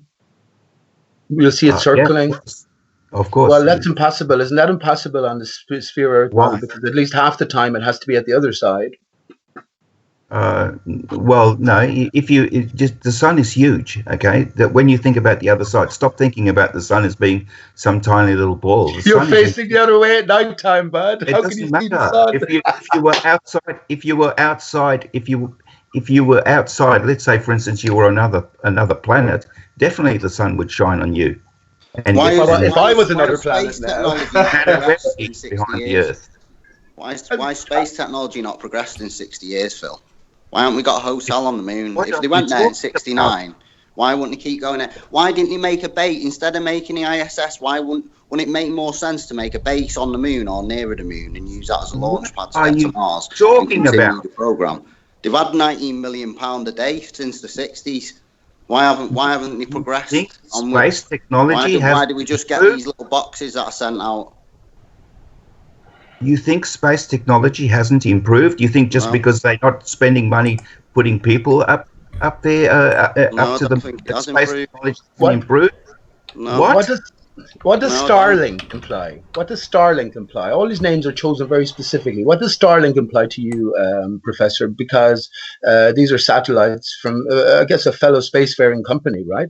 What does Starlink, when you hear that word, does it mean anything to you? Oh, it's just a fanciful word for a phrase to describe their constellation. That's all. It's nothing. I don't think they mean anything in it. It's a cool phrase, I'd say. Did they invent solar panels for space? I don't think solar panels were invented for space, or I could be wrong. Solar panels were invented in the 1800s. Solar panels were invented in 1800s? Yes, mate, yeah. No, I don't think so. Yeah, I think you should Google that. I'll have a look for you. I'll have a look in a minute for you. Right, listen, guys, I just need to shout out a couple of super chats. So, Flat Earth says, "Get yourself a beer." Thank you very much for the super chat. Emma UK asked a question. You can answer it if you feel like doing the Professor Phil Bell. What kind of professor is Professor Phil Bell? Well, these days I mainly deal with physics. Physics, okay. Right, so there we go, Emma. So he's a physics professor. And Aaron Armstrong said he would give me €20 if I kicked Pete Shea. Well, I haven't done that, but thanks for the super chat anyway. So thank you very much. Right, I'll have a look. I'll see when solar panels were. Oh no, it's fine, Ranty. I've just copied the little phrase from the Google of it. That's the Honourable Aaron Armstrong, right? Who testified that his wife works in a hospital loaded with corona patients, and the spinning ball earther as well, who appeals to sort of emotion. That guy, right? It's that guy, yes. Ranty, I think I've answered as much of the questions as I can. Can I ask Phil one question? Professor Phil Bell. There you go, Professor Phil Bell. That's when solar panels were invented, 1800s to 1839. So what was invented for space, and what have we discovered what have we invented in space that's benefited us here on the ground? You know so much. You work with satellites. What have we invented in space that benefits us on the ground? There's a whole load. Frozen ice cream. You can look them. Food. Toilets that sucked your shit out, pressurized. I wouldn't be answering that question for you. You can look that up yourself. We haven't discovered anything. Okay, so anything else before we go? One question before you go. I got a question. Let's say me and you, we were playing catch with a baseball, right? Mm-hmm. Now we're throwing the baseball back and forth. How do you know the ball is moving and not like Earth back and forth? What's your like standard of we know the ball is moving and not me and you, and the ball is stationary? Because the Earth only moves at 15 degrees per hour, and I'm pretty sure that ball moves a lot quicker than that. Okay. So me and you were throwing a ball back and forth, and before we do anything, you assume the Earth is moving. But I didn't ask about the Earth. I said me and you were throwing a ball. How do you quantify that the ball is moving and not me and you? Well, there's a thing called velocity, and it's distance over time. So the amount of distance that's covered in a given amount of time will tell you what the velocity of the ball is. The Earth is spinning a lot slower than the ball is moving. How would we find the velocity of this ball? What would we? How would we know? Hold on. Here's my question. To cover a certain distance. Phil, I got it. Hold on. How do we know the ball is moving? Right. So we see the ball go in between. Hold on. Let me finish. I throw the ball to you. It takes 1.5 seconds, and we're 40 feet apart. The problem is, how do you know the ball is moving? Because you catch it. We aren't. Would you say you know the ball is moving because the ground and the people throwing the ball are not moving? Because it was over there, and now it's over there. Oh, okay. So you've seen the actual object move and change vector to quantify motion, right? My eyesight's not that good, but yeah, I can usually see a ball. Okay, great. So we understand motion. Okay, so Phil, now me and you are standing in the field, right? Now I'm standing perfectly still. I am not moving, and I see the sun going over my head. Now tell me why I'm moving and the sun isn't. That's because you're standing on the Earth, and the Earth is moving. No. But I'm not moving. No, Phil. You told me the motion. Now, if I'm not moving, how are you quantifying my motion? Where's the distance that I'm covering over the time if I'm standing in the exact same spot? Okay, but see, because the whole Earth is moving. But you're assuming the Earth. Hold on. Assume the Earth is moving. I'm standing still. No, Phil, listen. I'm standing still. I'm not moving. How do you quantify that I'm moving without your faith the Earth is moving? Where's this distance that I'm covering that you're measuring to quantify my motion? So you can't do it. He's measuring things that are moving in the sky and assuming that we're moving. That's why I phrased it this Just particular way. Stop for a second and I'll tell you. Right, I'm not moving. So I'm not moving. So how do you quantify that I'm moving? You have to prove I'm moving. What part of the circumference? No, I don't care about your faith. I don't care about your faith. That's your faith. Phil, that's your faith. Degrees. That's your faith. That's your faith. I'm standing perfectly still in a field. Without your faith in 15 degrees of nonsense, how do you quantify that I'm moving and not the sun? Where is the distance that I'm covering? For all sorts of other reasons that I know that the sun. If I knew nothing else, I wouldn't know which was moving. Phil? But I know for all. No, if you knew nothing else, you'd assume that the sun. So how is it decided the Earth moves, Phil? Yeah, where's the distance? Where is the distance that I'm covering that you can show me that I'm covering 1,000 miles of spin and 60,000 miles of orbital velocity? Where is that distance when I'm standing perfectly still in a field without your faith that the Earth moves? Yeah, I gave you primary evidence of why the Earth moves. You didn't. No, you didn't, man. No, you didn't. The problem is, Phil, the problem is if I'm standing perfectly fucking still, if I lay down on the floor, you want me to believe I'm moving. Yes. Are you retarded? Yeah, but why have you decided he's moving? What evidence are you reverting back to say it's well established, Phil? I told you. Not moving. What makes you just said that it's obvious that when we look at the sun setting that the Earth is spherical and moving. That's all you said. First, you set the primary evidence, and the primary evidence is that the Earth is moving, No, it isn't. The primary evidence is you stood in the field. That's the primary evidence is you stood in the field. You'd have no assumption. You'd have no reason to assume that what you were standing on would move from a basic principle. Yes, I have. How would you have that? Any of your experience would tell you that you're still, even if you are moving, you'd have to define it in a different way or decide it in a different way. My experience includes having a polar satellite that the Earth is moving. I'm talking about. Listen, I'm talking about when it was first established. Forget about polar satellites for a minute. When was it first established the Earth was moving? I only care about what I can establish. A waste of time. Waste of time.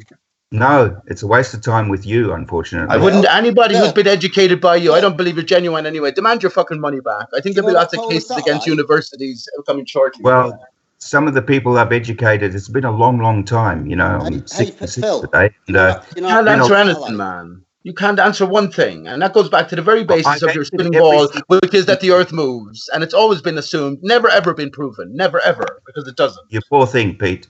I'm sorry that you don't know enough to realize. Well, tell me, so inform me then. When was the Earth first scientifically or otherwise proven to move, man? I'm just asking you that, and I even asked you. You don't have to give me the official fact, as far as you're aware.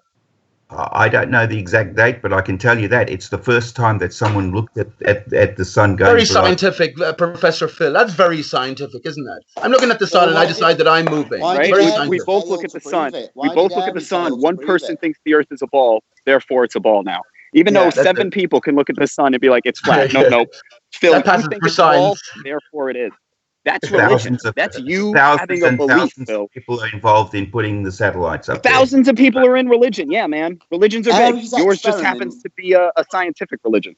Ares' experiment, which is now known as Ares' failure, set out to prove the motion of the Earth. It failed. There's only one. No, that's not what he set out to prove. No, that wasn't what the experiment was about. Yeah, it was. No, it wasn't. It was to verify whether an ether existed or not. You can't verify whether an ether exists unless you capture ether and show it. Otherwise, that's just an assumption as well. No, that's yes, that's it not, is, mate. What why don't you just go and read the paper that was actually produced as a result of it? No, you haven't. Otherwise, you wouldn't have just said that. It's all jargon, mate. I've read no, it. you haven't. Don't tell lies. Bro, if you're going to tell him to go read a paper, I'll tell you to go read the Bible. So don't go tell people reading fucking documents to prove how reality works. Because, Phil, let me tell you something. You might be a professor, but I'm pretty fucking smart. And I know reality doesn't operate based on what documentation and books tell it to do. No, reality is going to operate regardless of your fucking beliefs. I don't speak very eloquently, mate. Don't think I haven't fucking done my research, Phil. Phil can't think on his feet. Phil, why can't you think on your feet? That's why I asked you to forego your qualification for a minute. Think on your feet. Listen, guys. Right, okay, so one at a time, please. But just in response to a super chat from Brandon Toy, who specifically asks Phil, why do you describe your purpose in this arena as a crusade against flat earthers? I guess one of the things that bothers me is that it's probably a gateway to other conspiracies, and the ones that are dangerous, like anti-vaccination. Yeah, anti-vaccines, that's bullshit, mate. Who makes vaccines? Bill Gates, the guy who makes fucking Microsoft. What's a computer? He's a why? Why? Phil, hold on, I'm curious. Why does flat Earth lead to anti-vax? It's one conspiracy theory leads to another. No, you look so if I believe, so I should believe in the Bigfoot then, right? If all conspiracies are the same, Bigfoot's a conspiracy, I believe in that. Loch Ness is a conspiracy, I believe in that. Well, is that how you think? I don't know what you believe in, but you obviously believe in some fanciful stuff. What if I said you believe everything the media tells you? So you just whatever Google says. No, I don't. That's what you believe. I definitely okay, can you name one thing? Name one thing you disagree with. Do you think believing other stuff's dangerous? Thinking that vaccinations are horrible stuff is dangerous. Yes. Would you agree that in the past that he's a woman and going into a toilet with a 9-year-old girl, is that dangerous? What? What did you say? You dressed up as a 9-year-old girl? As a woman and going into a toilet with a 9-year-old girl, dangerous? I don't know. You don't fucking know. You're a retard, mate. You're a fucking retard, mate. I'm not interested in your question. That's my answer. You're a retard, mate. Okay. Is there right. a chance vaccines are not healthy? No.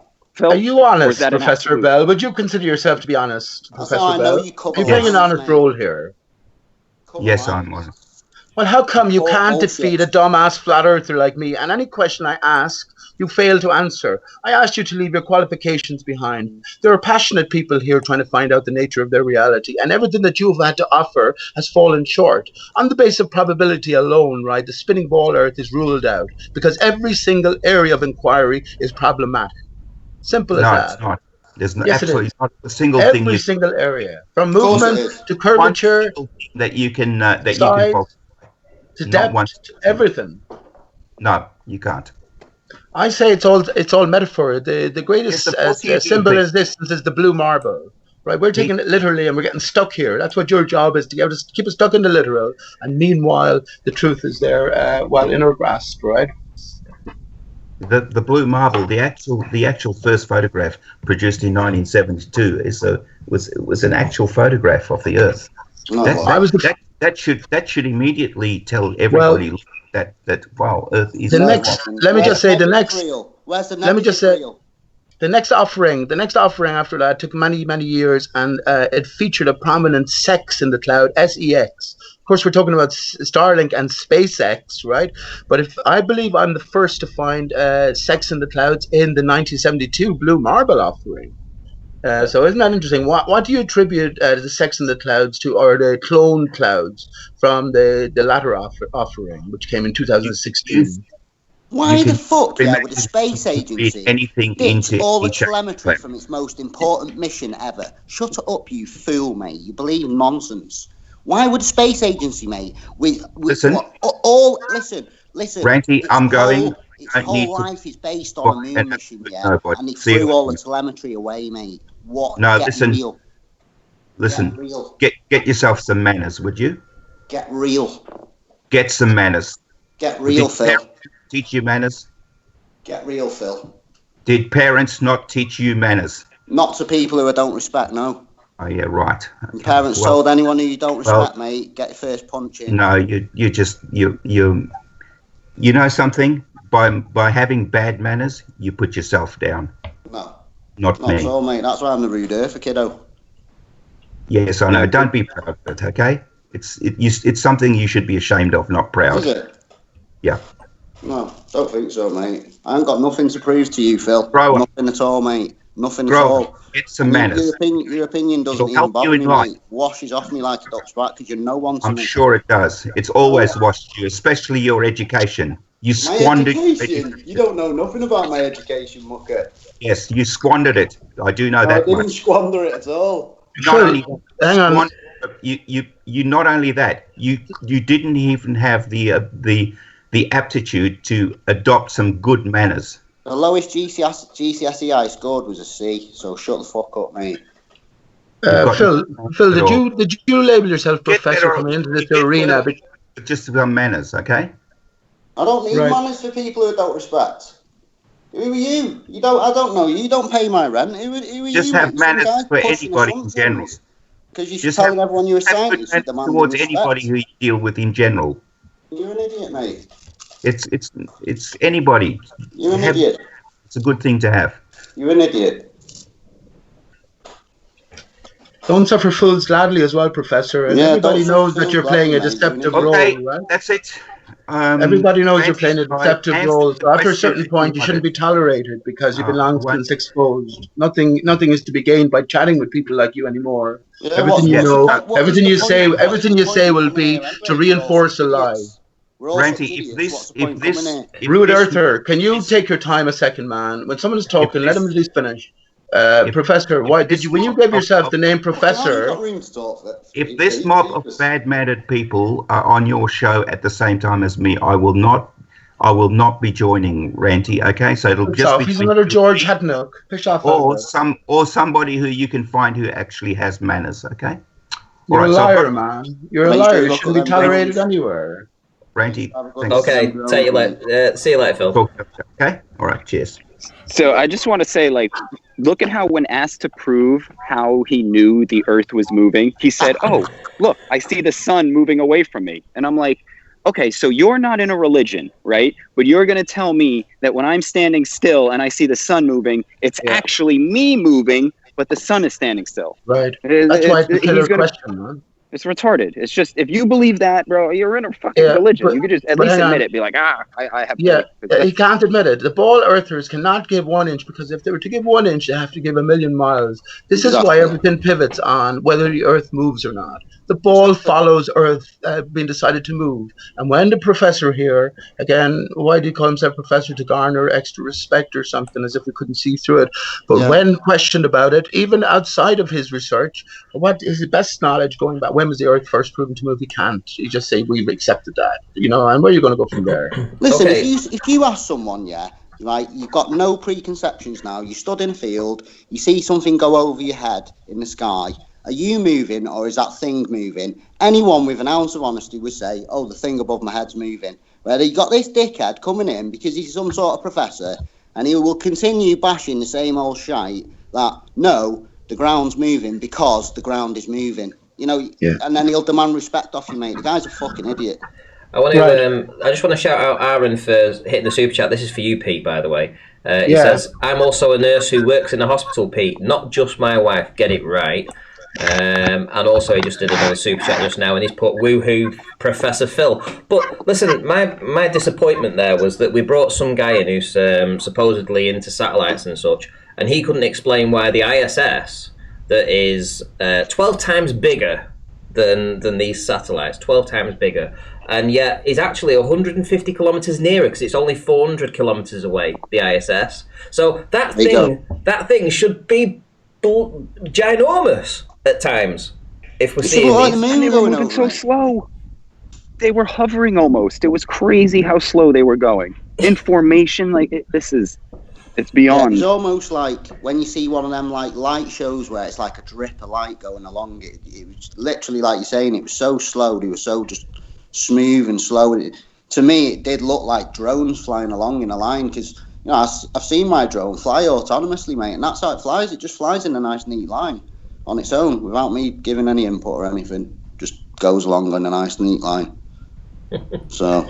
Soundman9 says, Ranty, you should be ashamed of your guests. All they do is abuse that guy. This is supposed to be a debate, not an abuse session. Get some professionalism. No. Well, I'm sorry, but when we first came in, we asked him some very simple questions. How can we see these lights? Let me play the video. How can we see these lights that are 8 meters wide and 550 kilometers away, 300 miles away? These little lights, these big lights here actually, that are bigger than an airplane flying at just 30,000 feet, and an airplane that is probably around about 7 times bigger than these.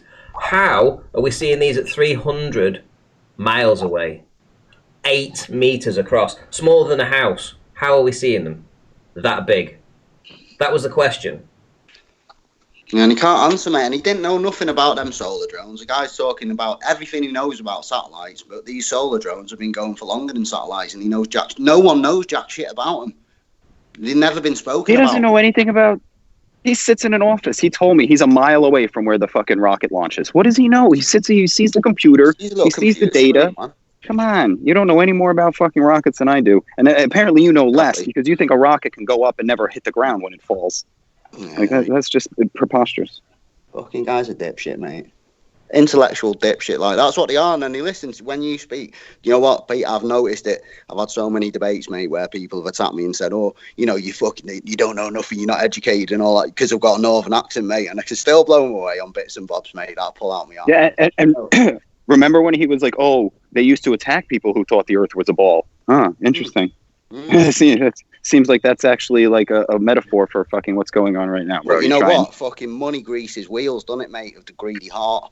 You know, money greases the palms of the Bill's told me he's got a fucking BMW or a Mercedes. And all that. Yeah. So, mate, if you're earning 50 grand in a job that fucking, dictates that you've got to talk about satellites and that, you're not going to go round down in the thought of a satellite, mate, because you're going to fucking lose your 50 grand job. You're never, ever going to do it, ever.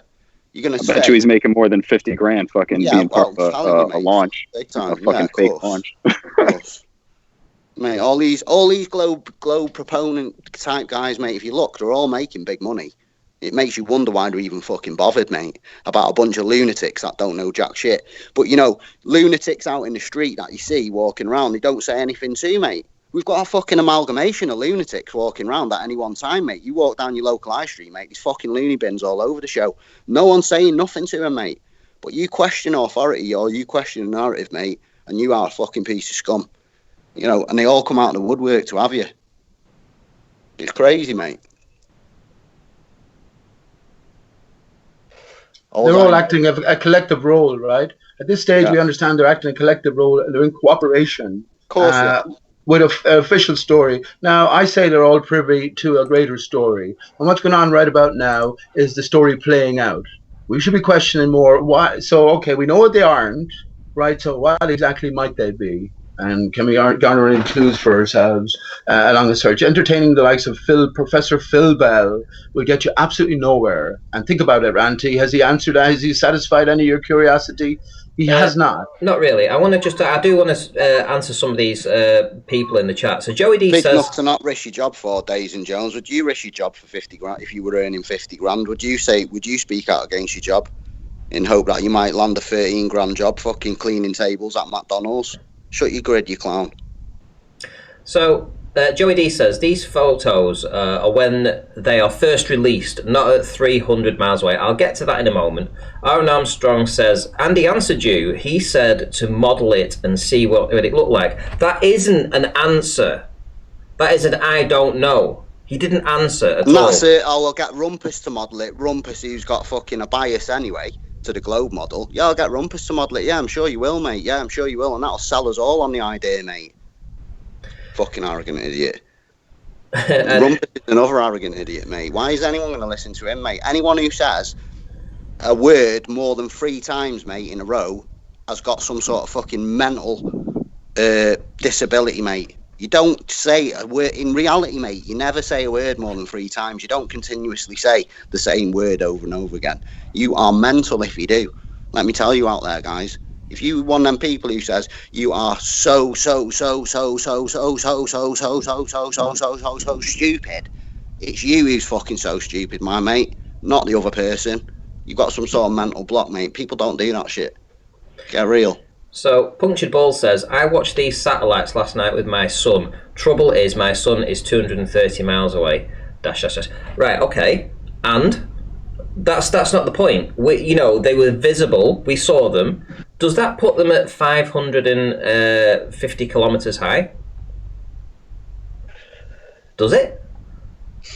Does that actually put it that high? It puts it at us being able to see them. Yes, being able to see them. Now I'm going to get back to this other point that Joey D said that these photos are from when they were first released, not at 300 miles away. Well, we can put that to bed when I play this video here, which was uploaded 19th of April 2020, so yesterday. Starlight satellite train seen from Earth, and obviously you can see these that were flying over in the last couple of days, and they are very, very visible. So last night it was visible from Europe, yeah, after it was visible from the UK, so that's later on in the evening, so the sun's even further around the ball, and it was visible from Europe, so they're further along in the night now. The angle's changed again, do you know what I mean? Mm. And he was talking about the angle and all that. The deeper into the night, the further south they go away from us, the deeper into the dark night. The sunlight doesn't reach around the ball. We don't see glints of sunlight overhead in the night time, like it's reaching around the ball, grabbing around. It doesn't do that, mate. No. And this is what everyone saw last night. So this isn't when they were just launched. This isn't when they were just launched. These are 550 kilometers high, 300 miles high, and they're only 8 meters across, if you believe that. Only 8 meters, right? Brighter than any other star in the sky, brighter than any airplane in the sky, and you believe that these are just 8 meters across? Let me say something there, Ranty, symbolically wise. So we're told in the Gospel of John that it took Jesus 8 days to ascend following resurrection. Resurrection Sunday or Easter Sunday or Isis Sunday this year was 4/12, and here we are 8 days later at 4/20, right? So I'm wondering if it's all like a symbolic, ritualistic thing. Have these dates got anything to do with it? And when we look at the name itself, Starlink, I say, well, definitely a possibility. Definitely a possibility. But look, when it comes to trying to get some validation from spinning ball earthers, they're just going to say, no, it's not the case. These are satellites going around the spinning ball, and, they'll talk you around in circles as long as they're given an opportunity to. I bet the chat is full of them, right? Giving out the same spiel, the collective Borg mind. So to distract away from greater significance, as I say, pay attention, everybody. And I see a lot of them are questioning, why don't you guys all have the same idea? Like the globe side. It's because we're thinking outside the box, mate. We're all thinking individually, and that's what shows that we're thinking individually, because we've all got different ideas. It's not, no one can go out there until the day we can go out and physically prove something. Then it's all just different ideas of ours, isn't it? And here's the other thing: the ISS, which we were asking about. Why can't we see the ISS as bright as that and infinitely bigger? So we're looking at the size of the ISS. It's 109 meters, right? 73 and 109, right? So 109. And so that would put it at 10, 11, 12, 13 times bigger. So this ISS is 13 times bigger than those satellites that we saw last night. And the orbit height is only 408 kilometers, so it's closer to the Earth, apparently, than those at 550. So not only is it 13 times bigger, but it's closer. So why have we never seen the ISS with all these solar panels and everything on it? Why have we never seen this lit up like a Christmas tree as big as the moon? Why have we never seen that? If you believe that they're traveling at these altitudes. That's the question. Go ahead, Pete. Do you have something to say? Well, I was just reminded of 9/11 and Judy Wood, of course. David Weiss was a big pusher and promoter of Judy Wood with her directed energy weapons. So if everything is reversed and we can think in terms of energy weapons the other way from the ground level up to the sky, and all of this sort of thing about modeling and stuff, yeah. What? They modelled planes hitting the towers of 9/11, and we all know what just a pigeon hitting a plane does to it. We know, that a plane hitting a concrete tower wouldn't do what they said it did. It wouldn't. Yeah, that's what I'm saying. We have to look beyond the literal. We're all probably on the similar page here, that it was a media and a victim hoax, right? But it was symbolic in nature. And again, one of the pathways we're led down is Judy Wood. Pay attention to wood, where you get trees, right? And we also have the other alternative is Dmitry Kalazov, with his thermonuclear bombs in the basement. But I was just bringing attention to the directed energy weapons. So instead of going from space to ground, if they were going from ground to space, and I say that this is what all steel structured buildings are Earth-wide, there are ray guns of a sort, energy weapons to reinflate the barrier. And look, the ISS, is it a reflection of the sky barrier? I say it very possibly. From my thinking, it's the barrier, the outer barrier we're under, is 60 miles high at its highest point, equatorial areas. So that's not very difficult to achieve, or to imagine anyway, some sort of reflections going on from a controlled situation. Well, here we are. So I'm looking at the UK right now, and I'm at 550 kilometres above the surface. So essentially the same height as these apparent drones that are only 8 metres across. Can anybody see any buildings, even a mountain that stands out? A mountain, tiny little mountain down there you can just about make out. But is it really a tiny little mountain, or is it something that's tens of miles across? Can you? I say you can't get 550 miles up to begin with, but yeah, that's can't make it out, right? That was the point. That was the point we're trying to make. We're trying to say, look, ultimately, we don't believe that they are the height that they say they are. Prove us wrong. When we have a plane flying past them, and the plane has a smaller apparent size than these satellites. That are so much, about 170 times the size. They should be smaller than the plane. At the distance that they are away and the size that they are, they should be 170 times smaller than the plane, but they appear bigger than the plane. Yeah, it's impossible. I mean, we can forego the official explanation immediately. And anyone, you're looking for a response, anyone will just come on, and all they can say is, no, that's not the case. That's all they can say. That is all they can say. And the only observation we can make is the size of the lights we see in the sky, which is all any of us can make.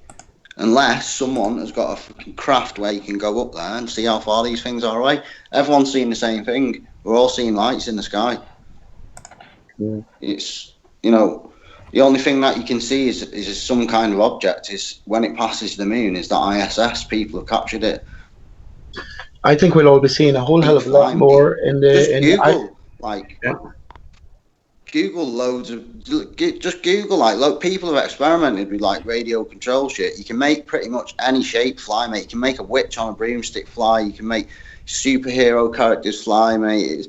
Honestly, you can make the oddest shapes fly. You wouldn't believe it, like. You just put a motor on it and you get the angles right on the surfaces and it'll fly. It'll fly like a plane if you've got enough surface area. You know, just Google it, mate. It's all over YouTube. There's all kinds of crazy shit people have made fly. You can make all sorts, and the military have been doing it for years before we have. Years, mate. But hang on, I think you're sort of being a bit finicky in the sense. I mean, I think we should be considering a greater picture here and how all of this applies to the times we're living in, the restrictions we're living under, and what might be going on. Otherwise, I think it's pointless, right? Can we know the restrictions we're under is because there's so much disagreement towards the system, mate. We voted out the European Union. You've got people protesting against the governments everywhere. People don't want to be controlled. They don't want this. They're seeing it, mate, in their lives, where the governments and the system's overreaching, and it's reaching into people's lives, and they're pissed off. In China, you had mass protests, mate, before they released this so-called virus. Mass protests, mate. The streets were full.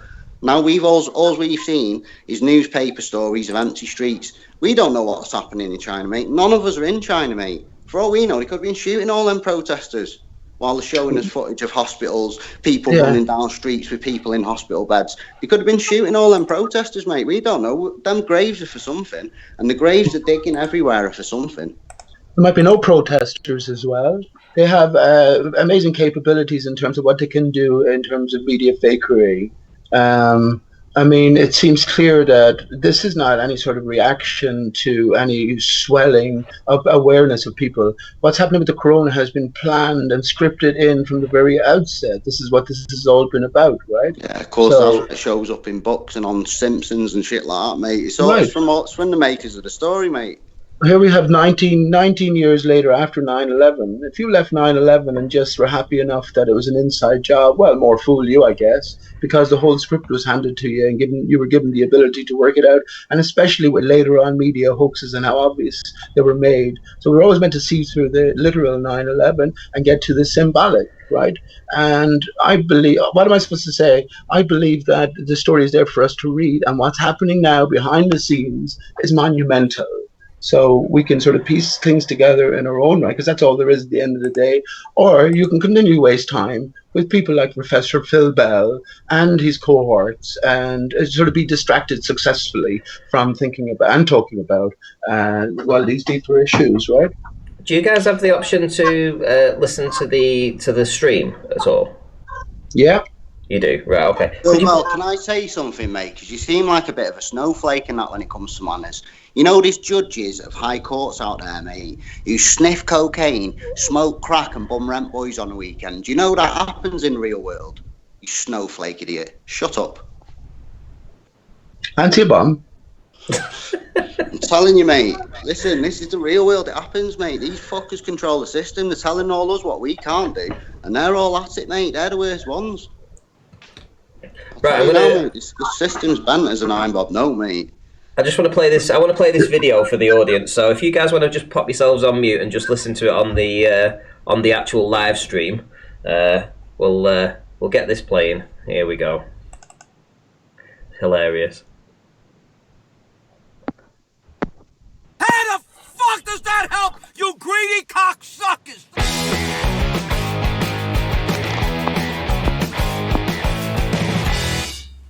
Hey, what do you hear? What do you say? My Facebook, YouTube, Twitter, Instagram, Google Plus, your sister's ass, the Pony Express, a very ticked off Vic here. You know what ticks me off? Having to tell the government what to do because they have their heads in their asses. Now follow me. There's something that's been bothering me, so I'm just going to say it now. Dear government, we understand that the virus is not your fault. It happened. It is what it is. I'm not going to get into that idea that maybe you could have acted sooner. We can deal with that when this is all over. But here's the deal.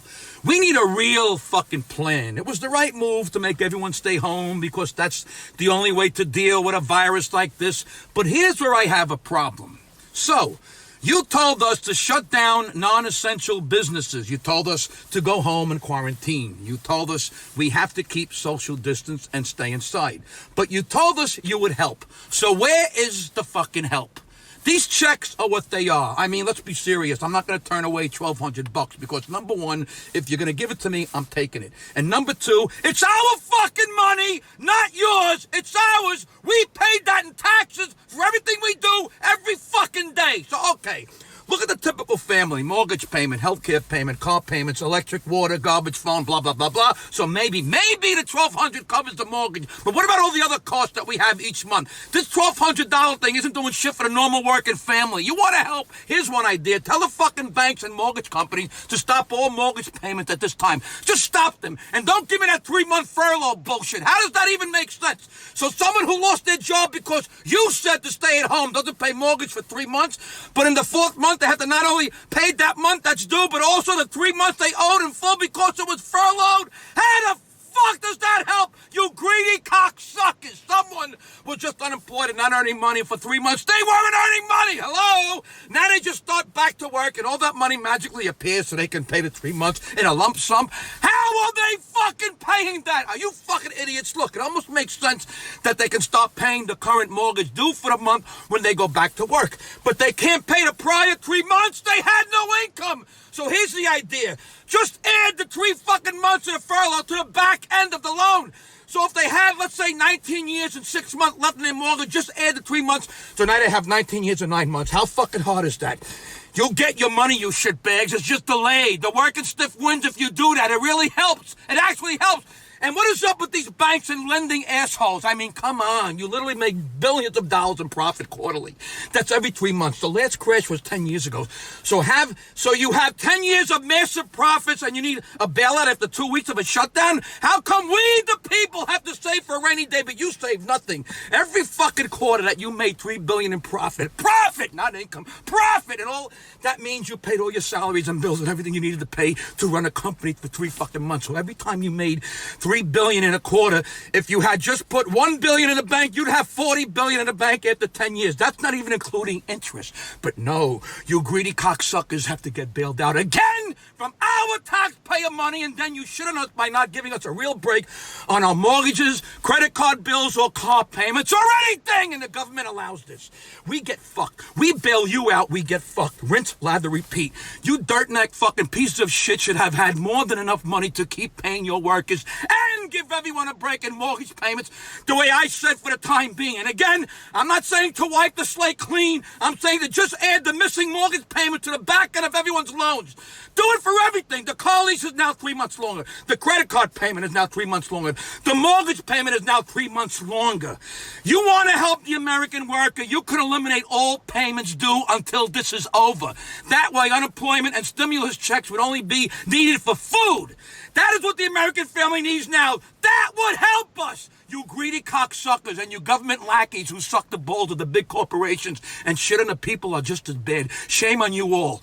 There could be a real plan in place, a real plan to get people through these next few months, a real plan to be testing, a real plan to allow workers who are considered non-essential to not worry about catching a virus and losing their house. Do the right fucking thing, you peckerheads. Having to tell the government what to do because they have their heads in their asses, that's what fucking ticks me off.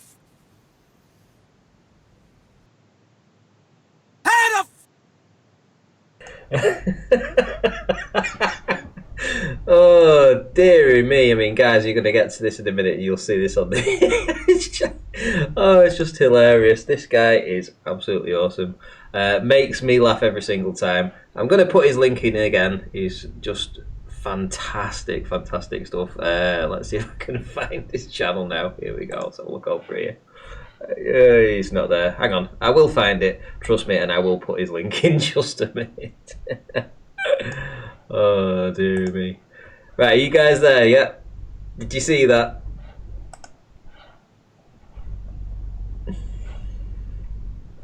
Yes, we saw that.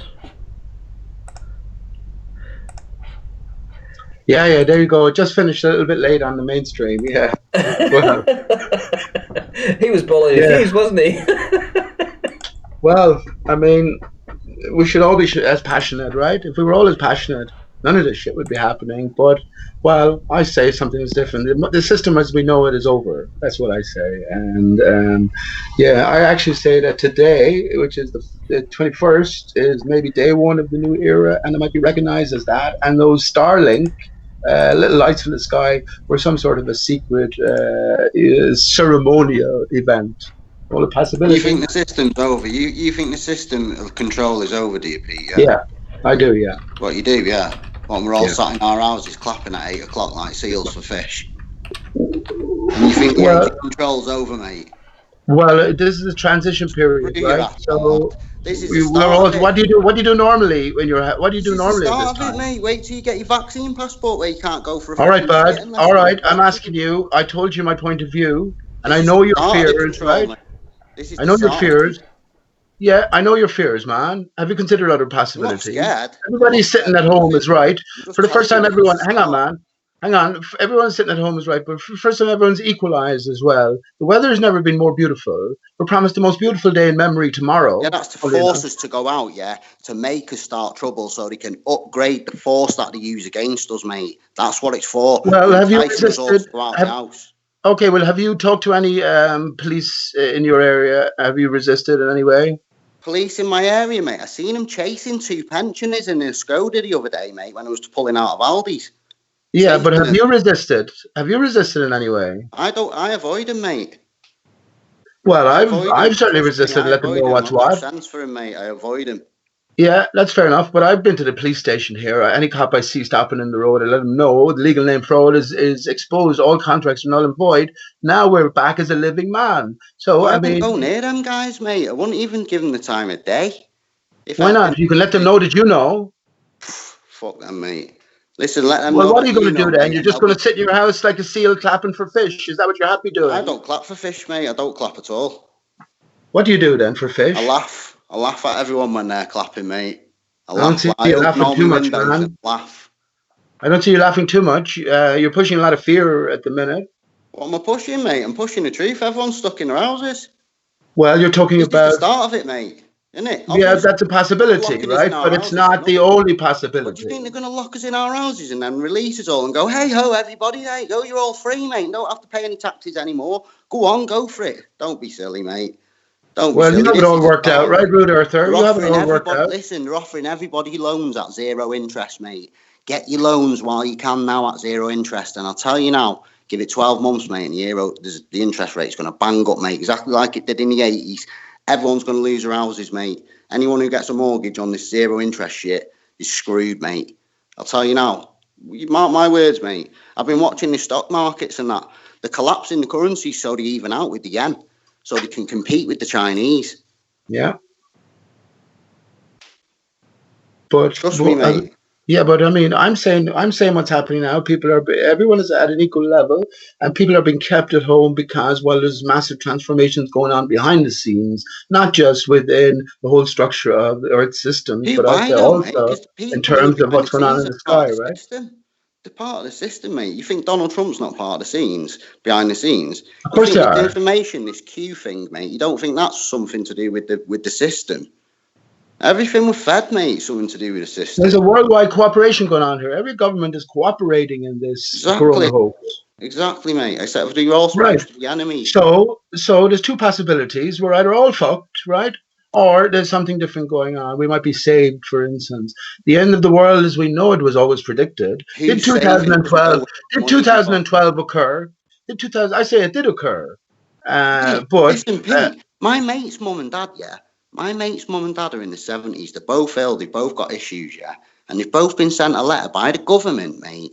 By this government who's supposed to be saving us, looking after us, mate. They've just been sent letters saying that they should be fucking not resuscitated should anything happen to them, mate. Do you know what I mean? That is not a government that's on a course to save anyone, bro. Read out the letter, man. Don't just say that. Read out the letter. And I also say that the farce has been exposed. Look it up online, mate. It's all there, but they've got it in their house next door, mate. You can go. You read it out, man. You read it out. People have tweeted their versions of it. I'm not going to knock on my elderly neighbour's fucking door. Do you know what I mean? Right. Well, letter, Pete. It's like midnight. Do you know what I mean? Right. Don't worry about it then. I say the farce has been revealed. Google it, mate. I reckon in a couple of weeks' time, the corona hoax is going to be exposed, and then you will see everybody waking up. But remember, we live in an illusion, right? So the illusion has to shatter. So I definitely have a positive bent, because this is what we've been waiting for this illusion to shatter. And well, as I say, 2012 happened, but 8 days we're told before Jesus ascended. So 8 days of the year, so 2020. So yeah, it's a possibility to entertain. I see people more. I was up in the park today. I see people more relaxed, more considerate than ever. I see no major loss from what's happened, really, because again, it was all false, and we all knew it was all false. Well, don't you know, mate? Well, I own my own business, mate. I can tell you, I've seen major loss, mate. I can tell you, I've seen major loss. What business are you in? Mate, it doesn't matter what business I'm in, mate. I'm not here to discuss my personal business. I've got my own business. I employ 10 staff, mate. Yeah, so what business are you in, man? Why don't you say what business you're in? Don't worry. I won't worry about it. I won't worry about it, mate. Okay, don't worry about it. Not that I trust you one bit, man. And you know that as well. Well, I'll stick up for Rudy and say that I do know he has a business. I've actually been to his premises, so. All right, so swallow that, Pete. So no, I didn't doubt that you had a business. I just simply asked you, what business are you in? It's none of your business, my business. There you go. Fair enough then. Shove it up your hole. All right then. Just shut your mouth. I don't give a fuck if you're down on orders. What were you satisfying beforehand? What was a necessary part of your business? That's my point. Mate. There's people starving, you dickhead. Who's starving? Virus. Who's starving? You can't get food and that. Name someone who's starving. Ranty here has loads of food. Ranty was wrong about this rations. There was people living on food banks before this happened, you dipstick. What do you think they're doing now? Right, I know there's homeless people around, but here in Limerick, what they're doing is they're giving breakfast and a daily dinner to the homeless people. Right, which I never heard of before. There's people off heroin on the streets. I was talking to a guy off heroin because no money around, and he's getting his life together. Still homeless, or still collecting money, but he's off the heroin, and things are looking up a small bit. But I say the farce has been revealed on all levels. And as I said, when this corona hoax comes out, well, then you'll see from the very oldest to the very youngest, because everyone has been affected, everybody will wake up en masse. And then when the truth is broadcast, right, I say the date was always set for the flat earth truth to come out, and everything entailed with that then. So that's my take. If you went down the other pathway, I've been down the other pathway for years. Are you a farmer? Pete, are you a farmer? No, I'm not a farmer. You're not a farmer? You don't know anything about farming then? You do know what's happening in the farming industry, don't you? You're aware of it, aren't you, surely? Because you've just... You're shutting everything down, Pete. Yeah. Right. They're systematically shutting everything down, mate. Right, but that doesn't mean that there isn't other advanced technologies in play, right? I mean, when it comes back to what we... rooms, mate. They're letting fucking people who are ill die. You can't even go to the hospital where I am. That's a reality, mate. I don't think there's a virus, but they're letting people die at their houses, mate. The people who are dying in hospital, the family can't even go and visit them when they're dying. They're dying on their own. Look, these are necessary restrictions. I take it in place. Now, I don't see the doom and gloom. I don't see the New World Order as given, right, taking hold now. I don't see it. I just don't see it. It's not written into the script. This is why we were given all these facilities. This is why Flat Earth was paving the way for us. There's a greater play in operation. And look, is the creator part of any of this, Rude Earther? Is the creator hand in any of this, do you think? What, a loving creator? Do you think he's a loving creator, do you, Pete, who's made this world, do you, Pete? this loving creator. There's so much fucking death in this world. It depends on what this world is, right? Mate. There's only very small moments of happiness and joy, right, in comparison to all the other moments of heartache sure. and suffering life and long-lived heartache, mate. Like when you lose a loved one who's close to you. You tell me someone loving made this place. Well, I mean, you lost a loved one who were close, but imagine reunification with that love. Listen, mate. I'm a strong individual. I've lived many experiences. Don't make assumptions about me. I've lost plenty of relatives. But it's part of life. Right. So what's your point, I don't see it as some loving creators there to nurture me along. And well, how do you see it then? How do you see it? How do I see it? Personally, I don't know why we're here. I could make assumptions about it, like maybe it's some sort of proving ground, or maybe it's a jail for your mind, or you can make all sorts of assumptions, mate. No, tell me your truth, man. I don't know what it is, Pete. That's why I'm here, lad. That's why I'm asking questions. Right, so how do you know, if you don't know what it is, how do you know what it isn't? Well, I'm not going to assume what it is, mate. So I'm not going to assume what it isn't, do you know what I mean? I'd rather know or not know. You telling me. But you talked about a loving creator. Because maybe we're having one thing doesn't prove it. Right, but you talked about a loving creator and you couldn't believe that a loving creator would put us into this situation. But it depends on what this situation is, right? Yeah, but this is just one situation. Why would they create a place with such death and destruction? Why would they create a place where it could be, capitalized on by certain individuals within the system? Why wouldn't it be built as just, happy and free if it was a loving? Well, maybe that is the natural state of affairs, and we've ventured into this world of duality, division, for the purposes of. We're both just guessing, mate, aren't we? Well, I mean, I have my own point of view on things, and I'd be sort of be more detailed about my point of view than you would be, just from your own words. But I can see it like that. I can see it like that. It depends. Let me say one thing, right? Yeah, I could say to you, we're all beings of the light spectrum, and that's why all the different races exist. Because when we come through with this world into the womb of a woman by the seed of a man, the light, what we are formed into, if you like, into this system, it basically dictates what colour you're going to be. Yeah, and where we're from, we're made out of nothing but energy, mate. We've got no feelings, no emotions or anything. And we come to this place to experience all that. Is that detailed enough for you? Right. And could be that. Right, it could be that. And have you given that serious thought, man? Have you researched the premise, the idea? Have you felt the core sort of meaning to that? I don't know what I am. All I know is I'm not bothered about leaving this place either way. I love it here. I love my family. I love all the people around me, but I'm not bothered about leaving it. I know I don't fear leaving it. Right. If you know what I mean. I do. I'm anxious to leave it, man, because it's so unnatural. To be honest, Pete, I feel a bit of anxiety, because it's the last great adventure, mate, because we're certainly not going to get one here. This is it, man. This is it. 2020, April 20th, 420, God's gift to man, cannabis. So what if the day itself was God's gift to man? As I said, it took Jesus 8 days to ascend, right, following resurrection. Resurrection Sunday, Easter Sunday, Ishtar Isis Sunday was the last April 12th, and 8 days later it's 420. So 420 is associated with what a happy feeling, right? So maybe today was the beginning of something, the transition. Right, and it's only when you go through great bads, right, great evils, that you can appreciate the great goods. These are all possibilities, of course. And ultimately, let me just say, I realize better than anybody else, it's all just individual minds trying to make sense anyway of this situation, this scenario we find ourselves in. One thing we have to recognize is a complete waste of time talking to people like Phil Bell, except for the audience value. If there was new flat earthers, they'd be able to see through Phil Bell pretty quickly.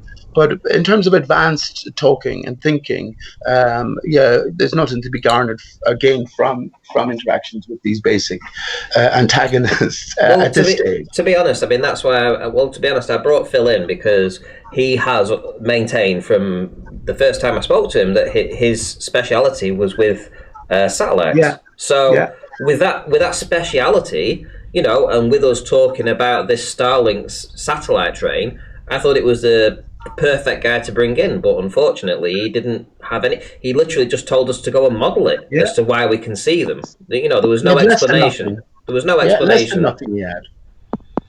Less than nothing. Now, obviously, there's something there. So, just for the audience to know, we're not saying that there isn't something there. We are asking how we are able to see something that's just 8 meters in length, that's 550 kilometers high, that's 300 miles high. How are we able to see that? And as big and bright as they are, bigger than an airplane. How is that possible? You know, when we don't see the ISS like that. You know, so it's simply asking questions here. You know. And we're not getting the answers. Yeah, but don't protect people so badly. Like, the only reason I have an attitude towards these people is because I am sick of suffering their intellectual arrogance, mate. When they come on, I can't even be asked entertaining it anymore and giving them. I can't even be asked using a decent vocabulary and being all eloquent and nice with them, mate. I can't be bothered. You know, suffer that much shit by abuse by people like this. It's not you anyway. you know, I'm not even asked, mate. Well, to be honest, everything to prove to them. You know, I mean, they've got everything to prove to us because they're the ones with all the claims on the table, mate. They're the ones with all the writing in the books. Yeah. You know what I mean? 6-foot observer at the beach, mate, should see the horizon start no more than 3 miles out. It doesn't happen. Well, any of you guys want to jump on tomorrow, Pete, maybe you want to jump on tomorrow and discuss this food, where you think there's an abundance of food and that everything's going to be hunky-dory. If you want to come on and have a chat about that, I'll more than happily have a chat with you about how I can see this playing out over the next coming months, and the shortages that are definitely going to. If you want to know what's going to happen over the next few months, just go put in your YouTube now, Event 201. It's in 5 sections, mate. It's 4 hours, 40 minutes long. Watch the whole thing. You'll know exactly what's going to happen, mate. It's all been played out for you to see. It's called Event 201. It was a big thing by the Bill Gates Foundation. Research it now. Watch all 5 sections, mate, and then you'll know. I fell for that nonsense. Well, you tell me way back. Yeah. Yeah. Well, you tell me. Give me a brief summary of what Event 201 said. Event 201 said it's going to last for 18 months, basically, and the culmination of it is total control of the population's movement, vaccines for everyone, mate, or 90% of the population, if possible, so on and so. Mate, watch it. What about the food shortages? Takeover, mate. What about food shortages? Hey? Leah Templar in the chat was saying that 2/3 of the crops in America are just rotting on the farms because they've got nobody to harvest them. The infrastructure's just completely failed over there. Well, have you seen it in the papers, mate? They're importing Romanians to the UK now to come pick veg, apparently. So why don't they get ill when they're out picking veg? They're all coming in on P&O ferries. There's P&O ferries coming into a port near mine. That P&O ferries haven't used for over 11 years. Listen, Supermax here, but like if McDonald's, Burger King, all the big chains, is anyone at a loss for these places being shut down? No, I think everybody has taken their sort of health a little bit more seriously now and watching, in particular, what they put into their stomachs, especially with this meat scare from China. And we know a lot of meat does come from China, and people are more reluctant still. And I say that's a good thing. I say our bodies will also be transforming and changing according to the changing of frequencies externally. So it comes back to who we are, and ultimately, regarding food shortages, for certain, I'm positive that there's, at this stage, right, there's a pill you can take which will give you all your nutritional needs and will satisfy your pangs of hunger as well. I don't see that beyond, science, in realms of science fiction. So these will be the lines I'm given to you by the government if it's going to be given to you, mate. It'll be total reliance on the government. Your money will be. Anyone who can't get a job, your money comes from the government. You're relying on the government, the state, totally state dependent. That's what they want. Everyone totally state dependent. It depends on what level of truth comes out, right? I'm not certain by any means of all this, but I do see the forest being revealed, and I do see a certain pathway, at least that's the way I imagine it. As I say, pivotal is people finding out about the corona hoax. It's sort of been broadcast everywhere, and everyone has heard the possibility. It's almost mainstream now that the corona is a hoax, and here they're calling it cocooning when you stay at home. And of course, with a cocoon, you have a little slimy slug going in, and out comes a butterfly after a sort of a rest spell, right? So, it depends on which way you're going to look at it, but I do understand it's all about individual perspectives here. they're testing our compliance levels here as well. And you know what? You know what keeps the human psyche going is hope, mate. You ask a fucking long-term prisoner, mate. Hope. The hope that one day they're getting out. Yeah. Well, you think they keep telling us on the news, oh, next week we're going to review it. Oh, next week we're going to review it. Next week. I know it's been a few weeks, but next week we are going to review it. You know, and they'll just continue on like that, and everyone will be living for next week. Can't speak to what's going to happen next week from now, right? We don't know. No, These exactly. are you can't predict. And anyway, would you want things to go back to normal? Would anyone here want things to go back to normal? It's never going to go, mate. It was all fucking illusion. Tell me one job that was worthwhile in the old world, Rude Earther. Tell me one job that was worthwhile in the old world. Well, every job has its own merit, doesn't it? It's worthwhile everything's in the eye of the beholder. It's worthwhile to the person who's earning the money because they need the money. Yeah, but they're forced. That's not something natural that people would choose. They're forced into this artificial system. So now that the system is sort of shut down, what job would you look back on and say that? Well, that's at least worthwhile. Well, you tell me then, not in a different way to question that. Man. You tell me, what job you're going to do now the system's shut down? What job do you think you're going to ever do? If the whole system's shut down today, what job do you think you're going to do tomorrow? I think we move beyond that now. So we're moving into a different time, and we've left the sort of toil behind.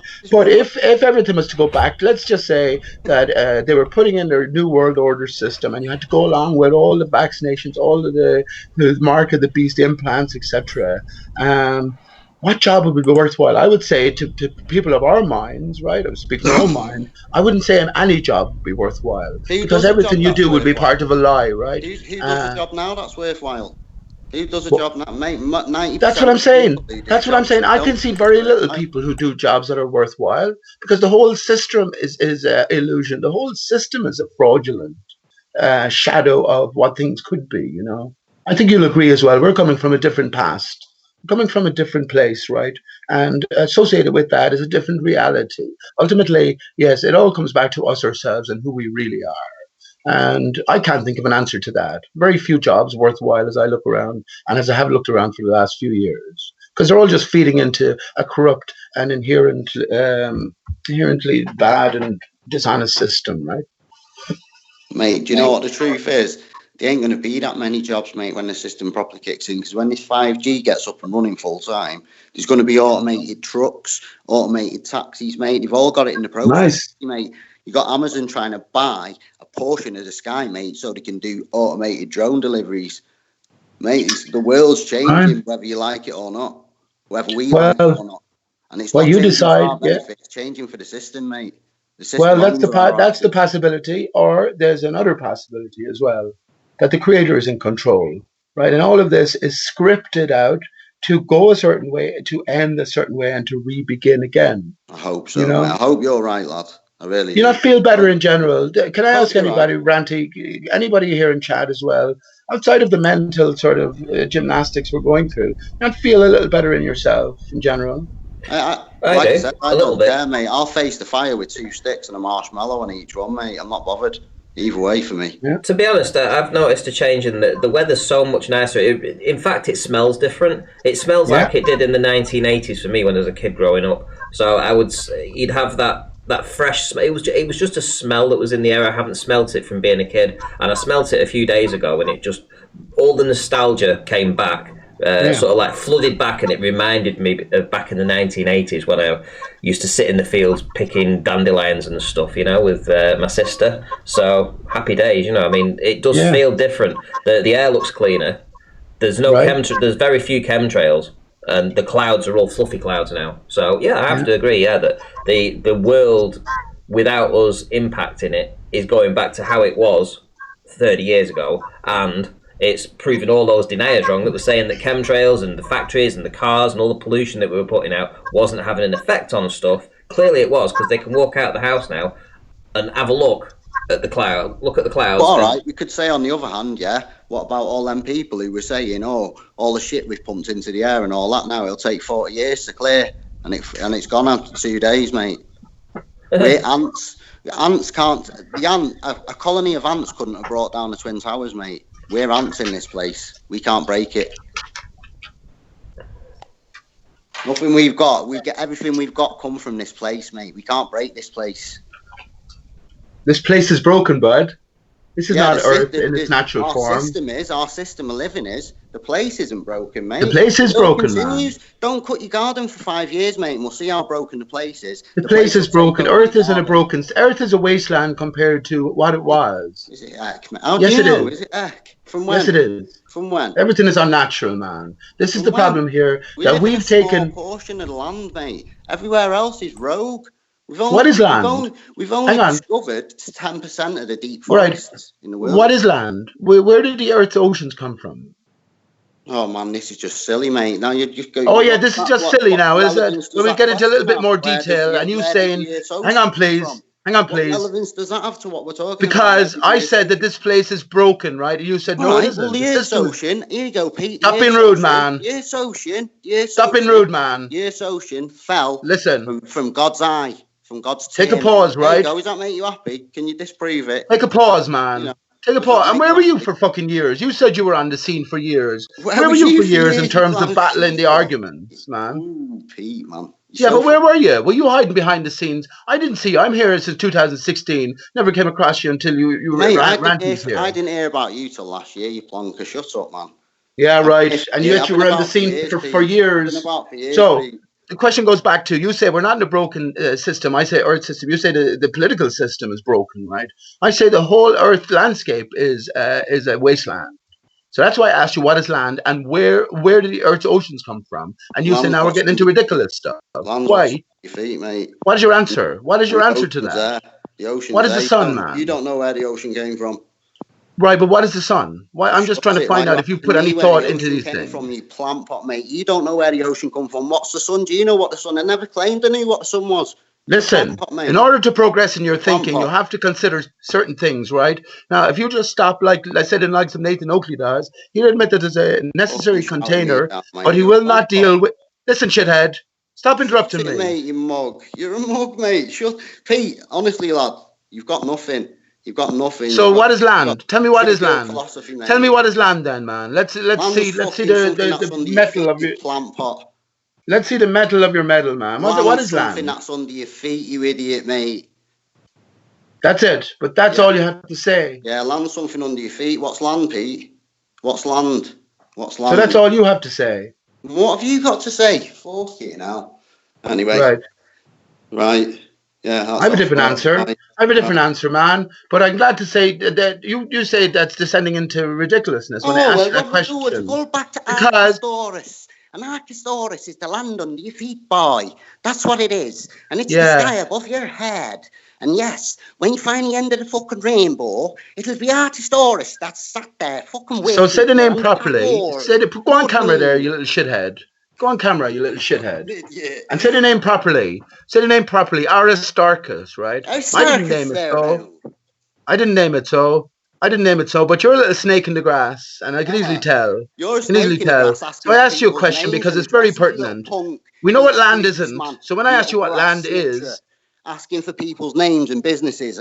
Telling me you're a grass, mate. I didn't ask for your name and business. I just asked you politely what business were you in. You could have said the car manufacturing business, and that was okay. But no, you had to say, that's my own business. You little spudhead asking people the names, mate. Who the fuck are you, mate, you idiot? Shut up, mate, you little agent. Yeah.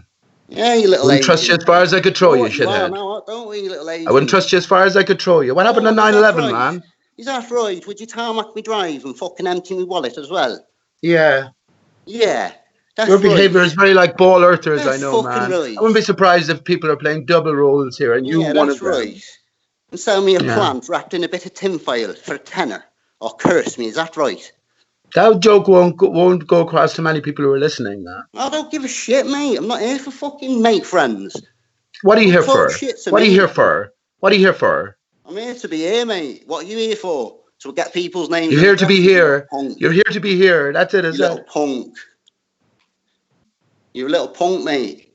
So you can't answer a simple question. I say Earth is in a broken, divided state. You say no, it isn't. It's in a natural state. Man, I'm not interested in your questions anymore. You're an arsehole. Well, piss off then, you little shithead. You're an arsehole. Yeah. You called yourself Rude Earther for a reason, like Rumpus called himself Rumpus for a reason. Because you're a fake fuck. Now fuck off out of it. You'll tell it how it is. You're a fake fuck. And there's an onus on everyone listening here. I'll tell you this, Ranty. There's an onus on everyone listening to identify the fucking fake fucks at this stage, because otherwise, you're doing yourself a disservice. Because you're always meant to see through them. Don't ask people the names and addresses and the names of the businesses. What address did I ask for? What name did I ask for, man? Copper, mate. You're a copper. What address did I ask for? Punk.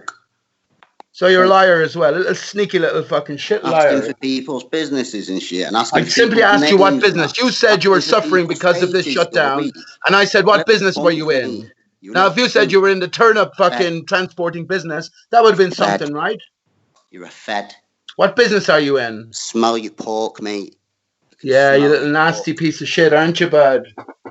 Smell your pork. You little fed. You little operative, aren't you? Agent.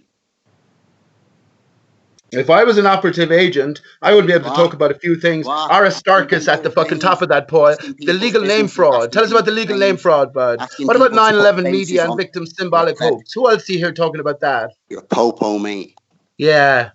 Yeah, but you can't answer any of my questions, right? What is sand? Tell me what is sand. Fucking Garda agent. Yeah, go on camera here. Go on camera again now, only for the signal will be disrupted. Asking for my face. My face is on, mate. I've had it on.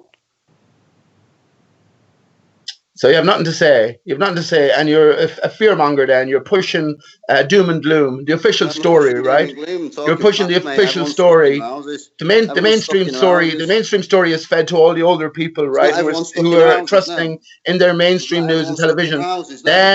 Then to the people with the iPhones, all the youngsters, right? They're fed this Bill Gates 5G Corona hoax and New World Order, right? You feel, mate? Yeah, everyone's whatever, stuck in their houses. It's a sad fact, mate. Everyone's stuck in their houses. Everyone not stuck in their houses. Every fucking shop shut. Everywhere shut except for Tesco's. Everyone's stuck in the fucking houses, mate. I'm not spreading. Well, I'm not stuck in my house. I'm not stuck in my house. No, you can go out. You can go out and walk around and all that. But you start fucking mithering about, you'd likely get a fine, won't you, mate? I know. Well, did you go and complain to anyone? Did you go and let the people who are enforcing this, or so-called enforcing it, did you let them know that you're aware of the hoax? Did you? Why am I going to do that, you weapon? It's the least you can fucking do, isn't it? Why? What's that going to do? What else are you going to do? Put a target on my head.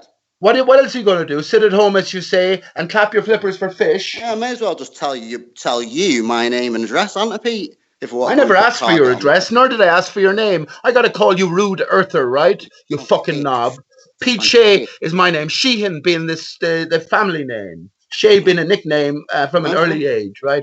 Translates to Oshia of peace in Irish. I know I'm not a name, the legal name. I'm of the Sheehan family. So I understand the distinction. I've also told the fucking cops about it. Oh, yeah. Yeah. I've also told the cops around here about it. And they know about it. Did they give you a certificate?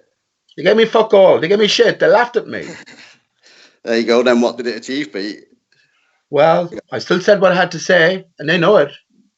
Oh, great. I'm sure they're going to fucking really... You're the highest authority on the land, man. Tell me this. Are you the highest... Why I asked you about the land as well? Because there is a distinction between the land and the oceans. And did you notice I asked you, where did the ocean come from? No way is there a distinction between land and ocean. I've lived 40-odd years, and I didn't know there was a distinction. So I asked you, so what is land then? And where did the oceans come from? Answer my question. What is land and where did the oceans come from? I'm glad I came to this show, like, fucking hell, mate. There's a difference between land and ocean. Serious. Why didn't anyone ever tell me that? You hear this fucking nonsense talk about this guy? Ask him a straight up question. Nonsense talk. You're asking me where the oceans come from. So tell me where the oceans came from in your thinking, man. Fuck me, mate. In your thinking, where you can't go to the textbooks for any of this, right?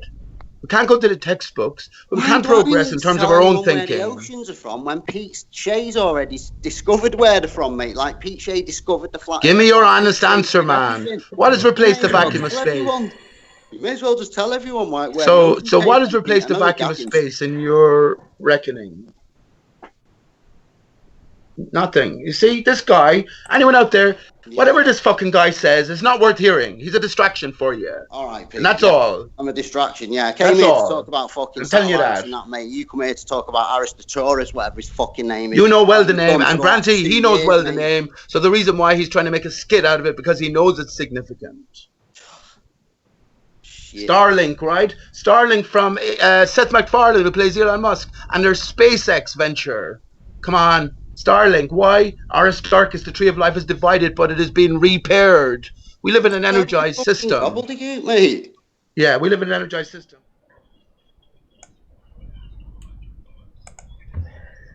Okay, guys. Well, you know, you've heard this this chat. It's not going anywhere, essentially, and good servant's right. It is a waste of time right now. It is, but the show itself has been pretty epic. We've had a good couple of hours of this. Not this, but we've had a good couple of hours. And, you know, I've enjoyed it. The question's still out there, so if anybody wants to answer that question, why are we able to see the Starlink satellite train that's just 8 meters across, 550 kilometers high? How come we can see that? And then, I want you to answer, if you can get an answer from that, why we don't see the same effect on the ISS.